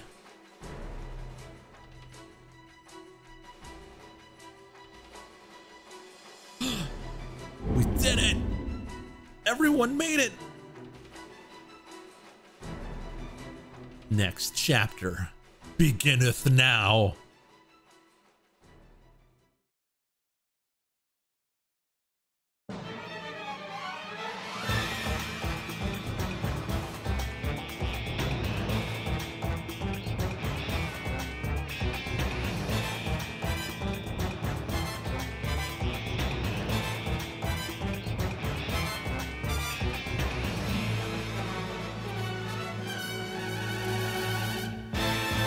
Oh, it's 2 hours. It's 6 to 8. But only 3 remain.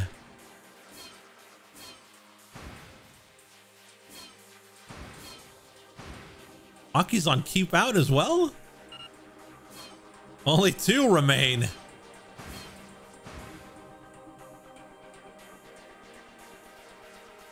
A good time to call? We still got 10 minutes. So, who do we start? Minorikawa or Kano?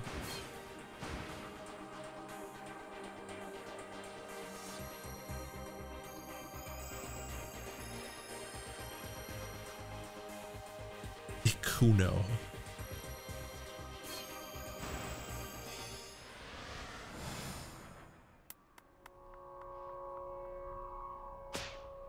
Hang in there, Chiaki. Just keep it together. Minorikawa rushed to her side and offered her a hand. Surely it hardly mattered at this point. You're not going to make it on time regardless, Katayama said coldly. And in any case, if 4-star General Gossip doesn't get released, it's Mr. Toyama who's going to be in trouble, not you. I dare say the world would be better off with one third-rate gossip rag less anyway. Shut your mouth! Chiaki snapped. The glasses. If the gossip doesn't come out, I'm going to be in trouble. An article I've written is supposed to be in next month's issue. It's the piece I've worked my very hardest on to the very end. The piece Mr. Mino saw fit to put in print. If that goes away, if all of that goes away, yeah, I'll be in trouble, all right. Chiaki's legs wobbled as she struggled to get back to her feet. Chiaki, Katayama said, your zeal is a marvelous thing, worthy of admiration even, but when it comes to work, results are all that matters. I'm sad to have to put it in that way, but I must be honest, it's just common decency. Katayama glanced at his pocket watch. You have 57 minutes and 10 seconds remaining. At this rate, you won't even make it to the interview venue before your time's up. Frankly, I don't think even a further extension of your deadline would make any difference in the end. Damn it! Minorikawa ground his teeth. He wondered if he should just leave Chiaki here and go interview SOS by himself. He could expand the article on SOS, then work a small part in Chiaki's interview piece in to fill out the layout. Right now, the single most important thing was getting the magazine out the door for Toyama's sake. But if he did cut out But if he did cut most of Chiaki's copy after all she's done, he might wind up totally killing her passion for being a writer. I have to stop waffling. Professionals don't let their personal feelings dictate their decisions. It can help Chiaki work through her emotional struggles later. Chiaki, that's enough.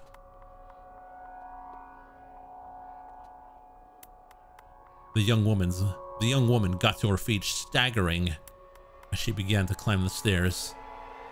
I'm not giving up, she said under her breath. I can't give up now.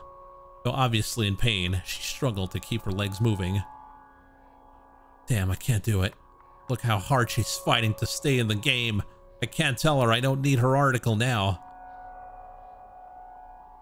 Releasing the next issue of the gossip wasn't just gonna save Toyama, it would save Chiaki as well. Minorikawa couldn't abandon either one of them, which left him with a hell of a dilemma. He needed to make a decision. If he didn't stop wavering soon, they'd be out of time. But try as he might, he couldn't come up with a plan. Then he heard a familiar voice from behind him. Taxi man. It's Taxi man. If you're wondering what path to take, allow my taxi to be your guide. Our savior!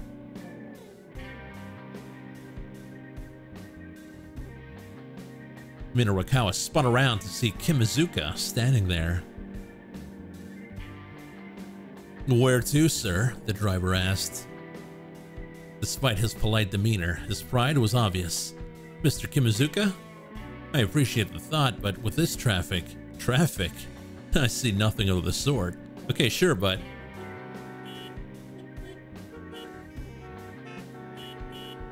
Minorikawa was well aware of Kimizuka's capabilities, but the prospect of cutting through the chaos that currently filled the streets was more than a little daunting. When you know this town as well as I do, there's nowhere you can't go. All right, what other choice do I have? Guess I gotta trust you. This will be my last request of the day. Minorikawa pointed down the street.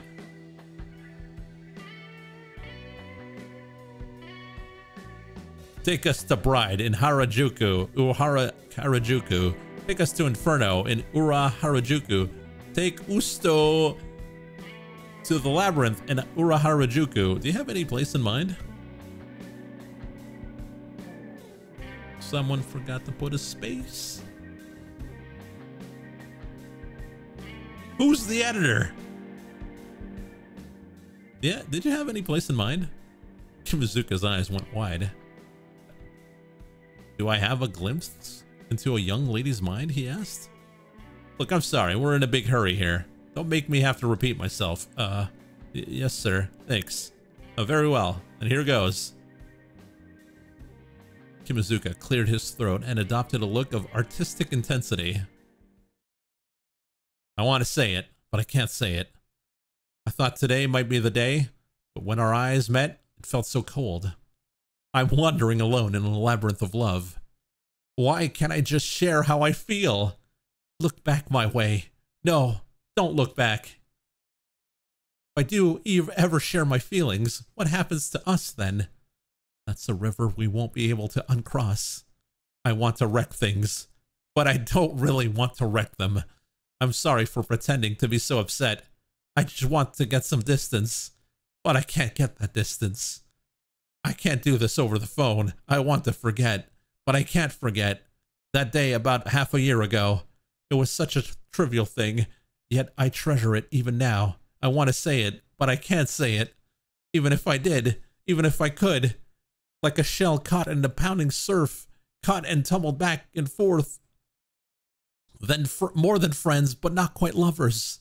Not quite lovers, but more than friends. My apologies, Mr. Kimizuka. I should have repeated myself. To Inferno and Ura Harajuku, if you would. Very well, sir.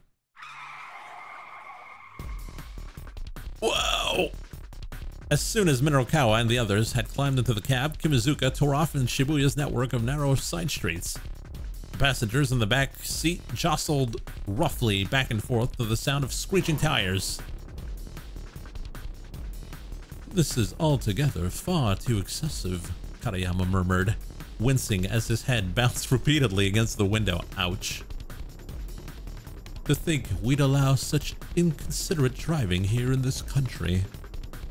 Chiaki, meanwhile, had opened her laptop and was somehow working furiously to finish her copy. The sound of her fingers clicking across the keys echoed within the vehicle. "How's it going, Chiaki?" Minorikawa asked. "Just a little more." Her eyes glued to her monitor, her face all seriousness. Kimizuka glanced over at Minorikawa. "If I may ask, sir, what business do you have at this bar?" "Just a little interview. I hear a local gang called SOS uses that place as their big hangout." "You're interviewing SOS?" Sir, I feel like it might not be the best. It might not be best not. I feel like it might be best not to get too involved with that lot. Jeez. There was something about the driver's warning that seemed a little off. "Do your taxi driver connections tell you what SOS is up to?" Minorikawa asked. Originally, they were something of a vigilante corps, in the name of keeping the neighborhood clean and safe, but lately I hear nothing but bad things about them. Those loan sharks had said something very similar. Minorikawa reminded himself that he better be on his guard. Katayama chimed in. "And just how do you plan to go about interviewing a gang like this?"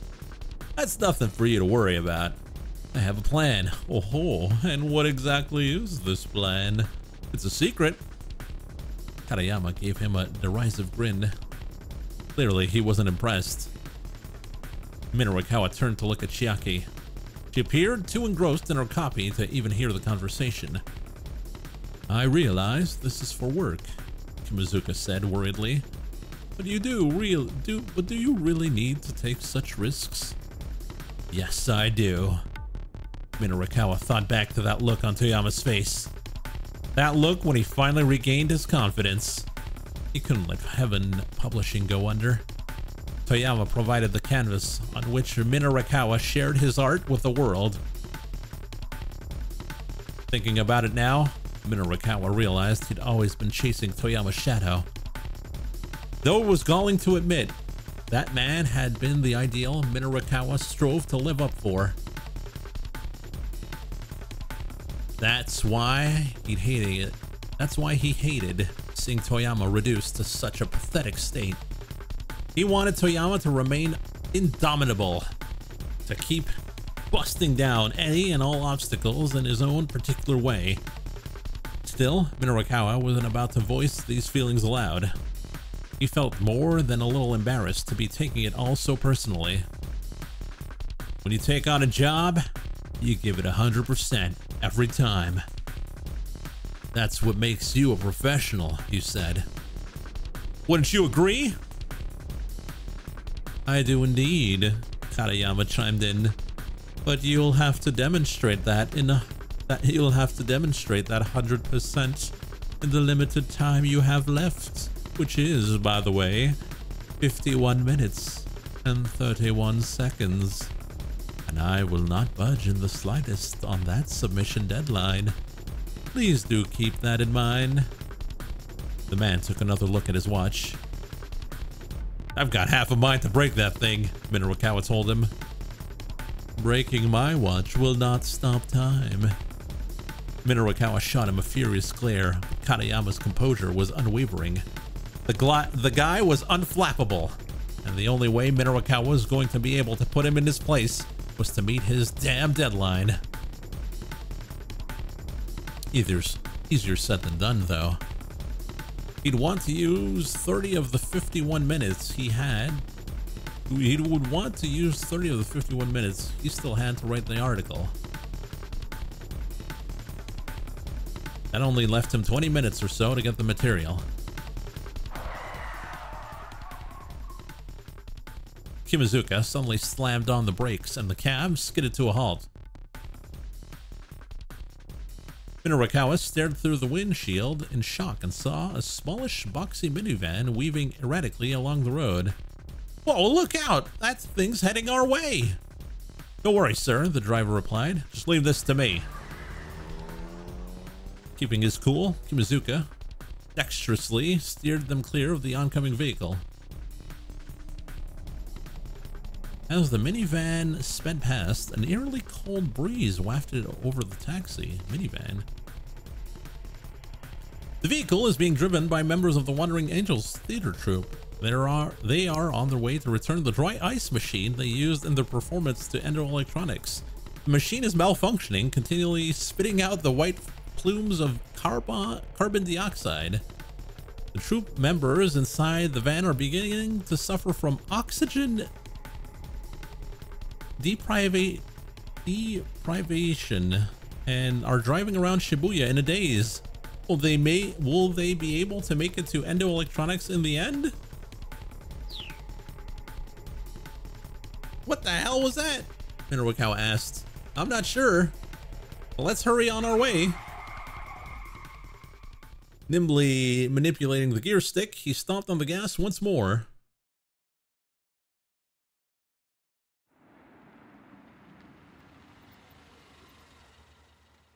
We're here, sir.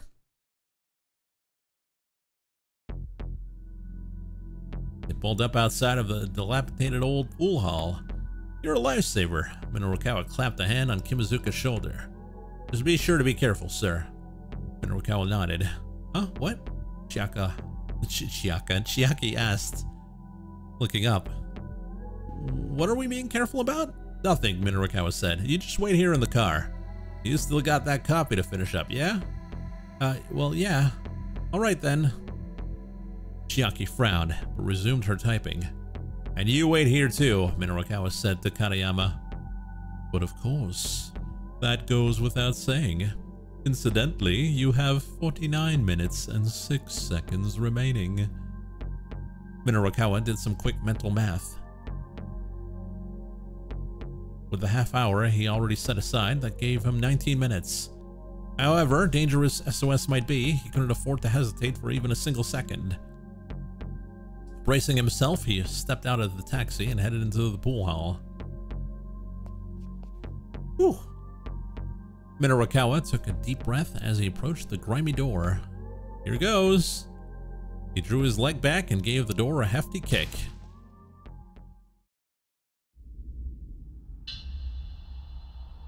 The mob of young men inside the bar turned as one as the sound of the door crashing open. Who the hell are you? Several of them started towards him. Several of them started walking towards him belligerently. Just calm down and hear me out, he said. I've come to interview you. Interview us? What the hell for? These were hot-headed punks, all right. They seemed to be itching for a confrontation. Minorikawa felt like a punch might come flying his way at any moment. Then another voice called out from further back. Hold up, guys. It was a young man seated in the far back of the corner of the bar. His air of authority marked him as the gang leader. That must be Susumu, then, Minorikawa thought. When you say interview, do you mean for TV? Or like a magazine? Mind telling us who you are? My name's Minorikawa. I'm a freelance journalist. I'm doing a magazine piece about young people in Shibuya. All I'm asking is for you guys to answer a few questions. What is an answer? Here's the answer to the science quiz from last time. It's methane. Methane has been tapped as a potential new energy source to replace fossil fuels or atomic power. But there are some concerns about its tendency to exacerbate the global warming process. It is extremely flammable. The methane produced by food waste has been known to cause garbage trucks to catch fire. Huh? Susumu sounded less than enthused. Just 5 minutes, Minorikawa said. What do you say? Nah, I'm not in the best of moods right now. Go on, get out of here. Right, Minorikawa thought he's gonna make things difficult. But he hadn't expected these troublemakers to just up and accept an offer to appear in print. Now was the real battle Now was the real battle. What? Now was when the real battle would begin. I guess I'll just have to write my piece without your help then. Susumu took the bait, shot him a look. Right about what exactly? Your little warehouse raids? Warehouse raids? Susumu raised an eyebrow. What are you talking about? Really now? You're gonna tell me you don't know your boys are dealing in stolen goods? SOS doesn't steal, man. You don't know what the hell you're talking about. Oh yeah? Why don't you ask those two over there? He spotted the two fellows he'd seen arguing earlier at the scene of the explosion. Now he pointed them out. Their faces betrayed their alarm. Susumu glared at them. Is this true? They averted their eyes and said nothing. I asked you a question. Have you been stealing stuff?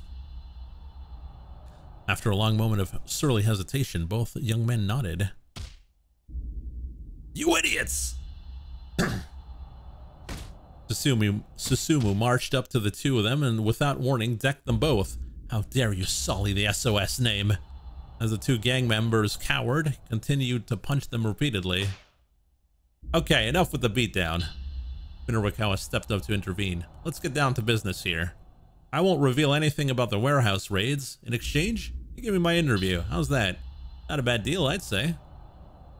But Susumu ignored him, continuing his pummeling of the pair. Oh, hey! Nobody's gonna play nice with the guy who flies off the handle and beats on people, you know. What did you just say? Oh, look at yourself. You're clearly not the cream of the crop here, kid. After that, Susumu's fists finally fell still. The rowdy bar went completely silent. Say that one more time, I dare you. I'll put your ass in the ground.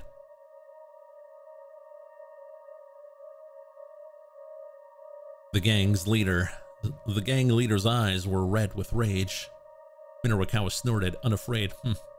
That's the exact sort of line I'd expect from a total wuss who's all bark and no bite. Shut your damn mouth. Get the hell out of here. Oh, this is hilarious. SOS's top dog is such a yappity little puppy. Yappy little puppy, not yappity. Susumu snarled like an animal. You son of a beach. I'm gonna beat your ass. Mr. Mino, I'm all finished. An ebullient voice resounded suddenly through the bar. Cheerful and full of energy. Originally, the term indicated a state of bubbling or boiling. Now it's effectively a fancy way of describing someone as bubbly. Chiaki? Minawakawa looked and saw that both she and Katayama had appeared in the doorway. I finished my copy. Could you please look it over for me? She thrust out her laptop proudly. Susumu stared in bewilderment. Who the hell are you? Oh, I was under the impression you SOS folks were being interviewed. Chiaki broke off haltingly. Yeah, you're right about that. One by one, gang members started to close in around her. Well, it's just, you look like you're really angry is all. Oh, do we now? That's because we are pretty damn angry. Good grief, Katayama groaned. It would seem that getting your interview is quite impossible. By the way, you have only another... You shut up! Minawakawa snapped as Katayama peered at his watch. Just leave this to me, you two hurry up and get out of here. No way, Chiaki said. What? Why not? Because I want you to read my copy, Mr. Mino. She looked at him right in the eye.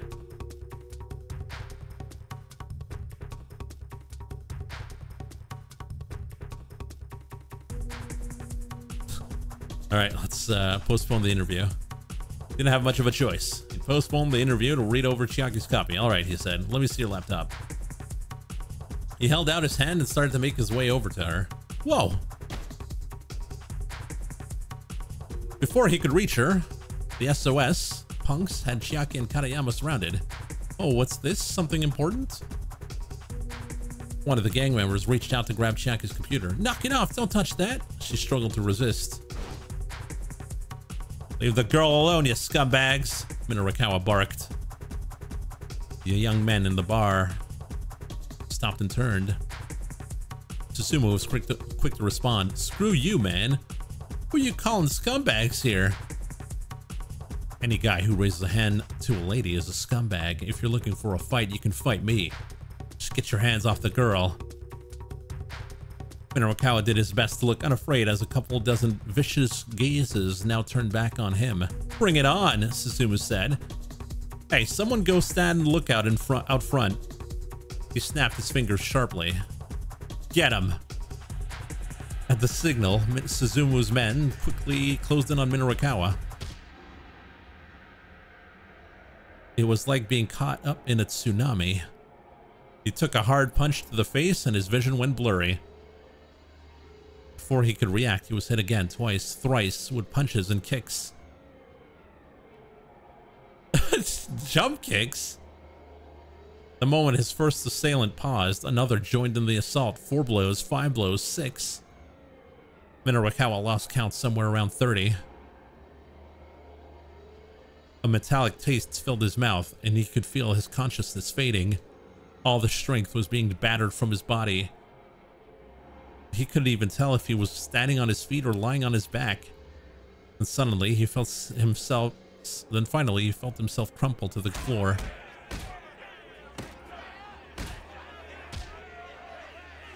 Even then, the beating did not let up. As he writhed helplessly, young men kicked him in the gut over and over. Stop it, he heard Chiaki shriek. You're gonna kill him!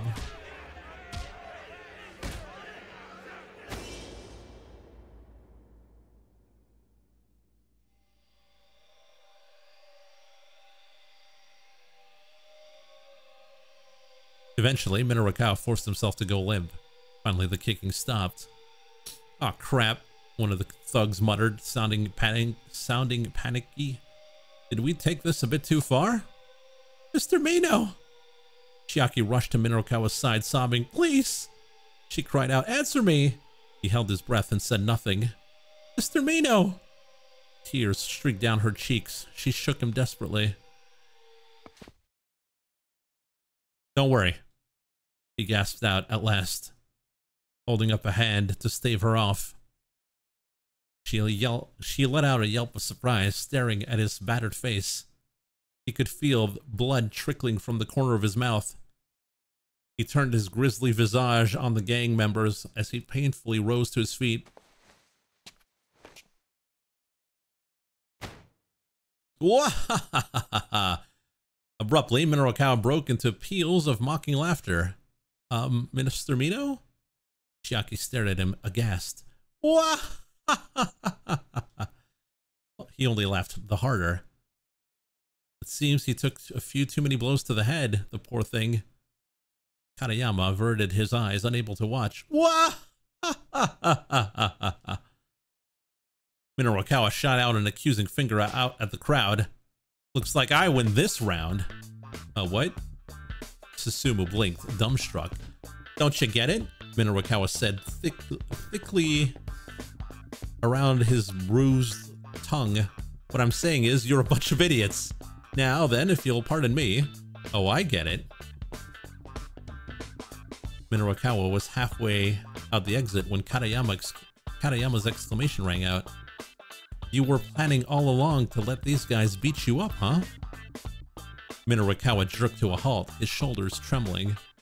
You knew they'd turn down the interview, and so by letting yourself get beat up, you'd have something to put in the article, yeah? It's a bit bogus, maybe, but I guess it's one way to get material to fill your pages. Minorikawa broke out into a cold sweat. Shut up, you idiot! But Katayama continued with his oh-so-brilliant analysis. You sure pulled a fast one on this gang here. I wonder what sort of headline your piece should have. The twilight of Shibuya's legendary street crew? Former vigilante squad, now mere gang of common thugs? Something like that, maybe?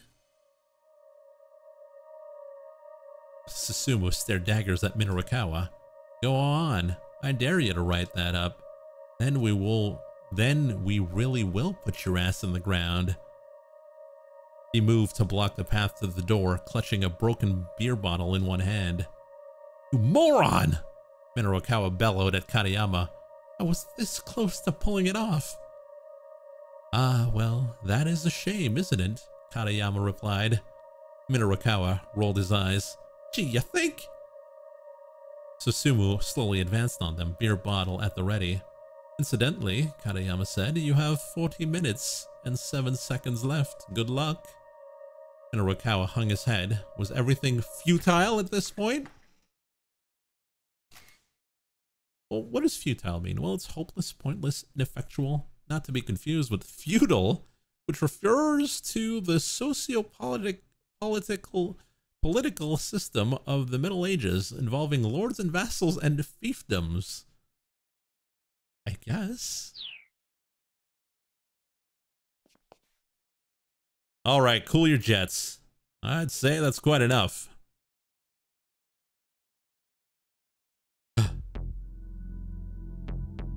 Susumu stopped, spun around. Mizuka had entered the bar.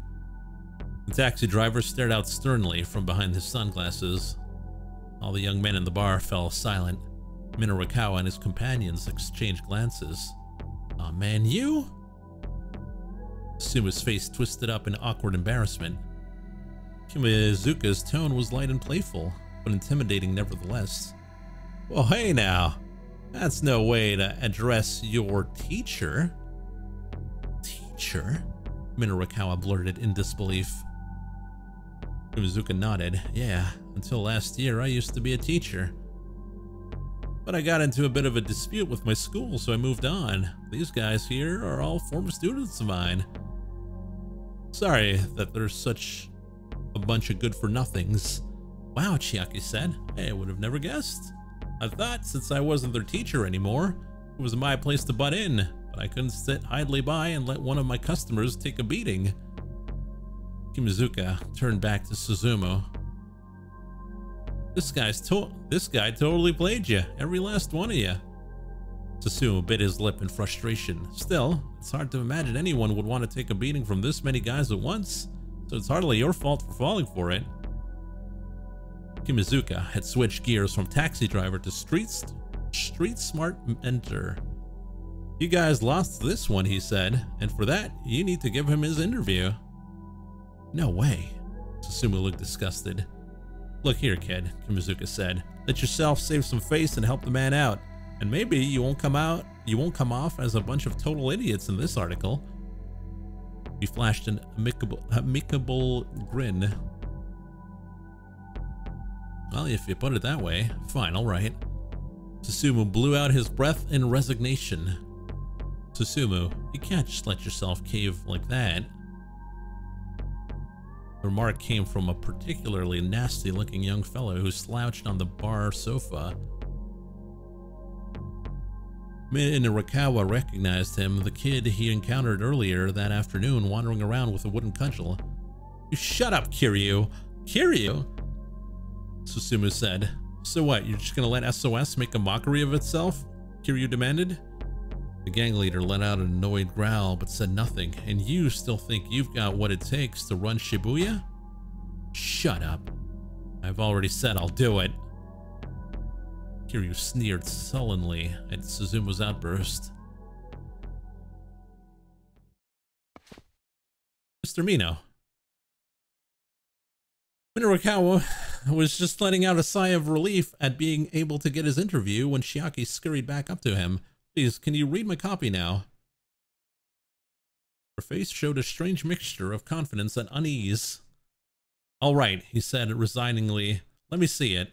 The proofing deadline was drawing steadily nearer. Still, if the piece wasn't good enough, he'd have to make her rewrite it again. He wasn't going to compromise on quality. Bracing himself, Minorikawa stared at the monitor. Chiaki swallowed hard, so anxious that it was audible.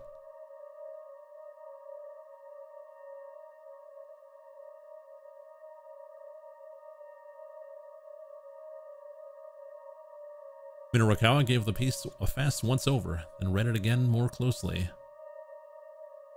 When he was done, he closed his eyes, considering. Chiaki held her breath, waiting for his response. It's okay. She looked back at him blankly for a long moment. Really? It's really okay? Is it really, really okay? It really is really okay? Minarakawa watched in surprise as she broke down in tears. Oh, thank you so much. Chiaki bowed profusely. He gave her an affectionate little ruffle atop her head. She wiped at her face with her palms, scrubbing the tears away. So I guess I never really told you what sort of articles I wanted to write and all. No, I don't think you have. Well, I mean, I want to write socially conscious exposés like you do, Mr. Mino. And so to hear you say that an article I wrote was okay, it really makes me, happy, I guess. Or maybe moved? Her eyes were still bright with emotion. Well, then, really? There was actually another writer who took inspiration from his work and who strove to be like him. Minarakawa had never thought a day like this would come. It was a peculiar feeling. He'd always been the follower, chasing after interviews in order to be more like Toyama. It made him feel both bashful and proud that the skill and soul he'd honed might be passed to a next generation. Right, I should be off. Kimazuka gave Minarakawa a slight nod. Minarakawa returned the gesture, but more deeply. You really have been a tremendous help today. I'm not sure where I'd even be right now if you hadn't been there for me. Oh, no, not at all. I was just driving a customer around to where he asked me to go. Oh, that's right. I still owe you a fare. Opening his wallet, Minarakawa saw that he only had a 10,000 yen bill. Still, now was no time to be frugal. Keep the change, he said as he handed it over. But even as he said it, Kimazuka was already handing him some money back. Here, I insist. The driver had already counted the exact change in advance. You really are a pro, huh? Minarakawa took the money and stuffed it into his pocket. We'll meet again, somewhere out there on the streets of Shibuya. Kimazuka pointed his index finger at Minarakawa's face. Minarakawa responded in kind. After that, the interview with SOS went off without a hitch. Now that the tension was diffused, these were just a bunch of ordinary young guys. The juxtaposition of their appearance and their behavior would make for an interesting piece. So about what you said earlier, Susumu said about once Minarakawa finished his questioning. How about how I'm not the cream of the crop? Yeah, that. I just said it to get you worked up. Don't worry about it. Well, let me just ask you what you really think then. How do you think I could be a better leader? I don't know. I'm not really the guy who wants to stand at the top, you know, but I guess I can tell you two things that'll make things go more smoothly with you and your buddies. Susumu leaned in, listening intently. Forgiveness, and also trust. Minarakawa chewed over his own words. The events of the day replayed in the back of his mind. He'd forgiven Toyama for his faked suicide, and trusted that he'd regain his reporter's edge. He'd forgiven Chiaki for her bungled interviews, and trusted that she would grow as a journalist. In the end, what it was that had helped him through was forgiveness, followed by trust. Susumu grumbled softly. Forgiveness and trust, huh? Doesn't sound so easy. People gravitate towards somebody who can handle things when they get tough. With that, Minarakawa got to his feet. Now, we've got all the articles we need covered. Chiaki rushed over to his side. Well, I guess we still need Mr. Toyama's piece. I just got off the phone with my office, Katayama said casually. It seems they've already received the data from him. What? I guess he really can get the job done when he applies himself. Minarakawa felt an inner surge of pride. Now then, he indicated Katayama. How much time do we have left? 30 minutes remaining, Katayama replied, eyeing his watch. 30 minutes, huh? Looks like we might make it after all. Chiaki laptop, right. With a beaming grin, Chiaki held out her computer. Minarakawa got ready to start typing, but then a young man barged into the bar. It's Akiendo!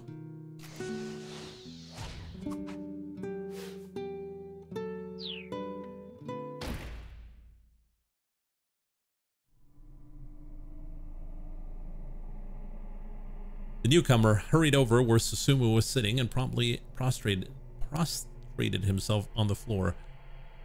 Whatever this was about, it looked like a big deal. Who was this kid? The gang's feelings looked decidedly mixed. I need people to bring a guy down. I'm here to ask for your help. I know I have no right to ask you this, but please, I really need your help.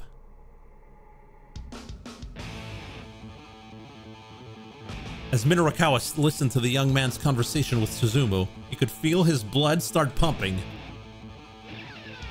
It sounded like they were talking about the terrorist plot in which Shibuya had become embroiled. Hey Chiaki, he said quietly, did you hear that just now? I did! I'm not sure I follow all of it, but it definitely has the whiff of a major scoop. Minarakawa shot her a daring grin. So what's the play here, Chiaki?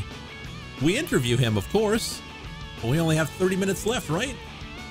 So we take 10 minutes for our conversation and use the remaining 20 to write up the piece. I'll help you out. You'll learn good, kiddo. Minarakawa ruffled Chiaki's hair again. They both blushed profusely, gripped by a surge of excitement. Why are you doing this? I can't make any sense of it whatsoever. Katayama stood peeringly at them skeptically. If you write up that piece you just did your interview for, you'll make your deadline. Why go out of your way to trouble yourself further? It's no trouble. I'm just doing what a professional does. That's all. Katayama let out a solemn sigh. Good grief.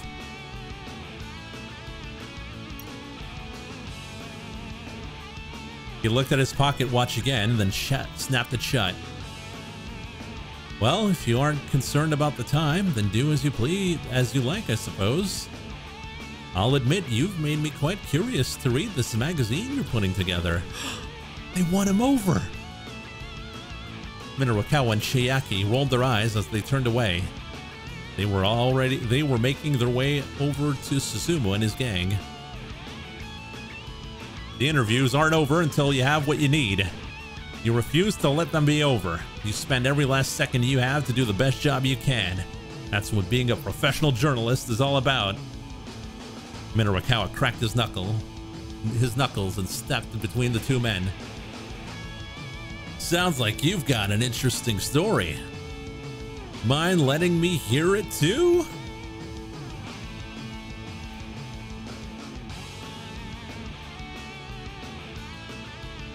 And what?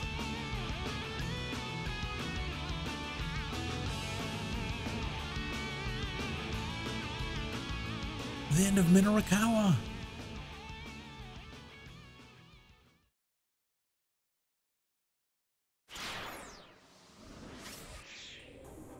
All right.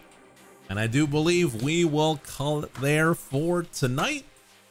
Hope you guys enjoyed it. Don't forget, we got another stream in 2 hours. We're going to be playing Elden Ring, so tune in if you're interested in that. And thus, thanks for watching, and we'll see you next time.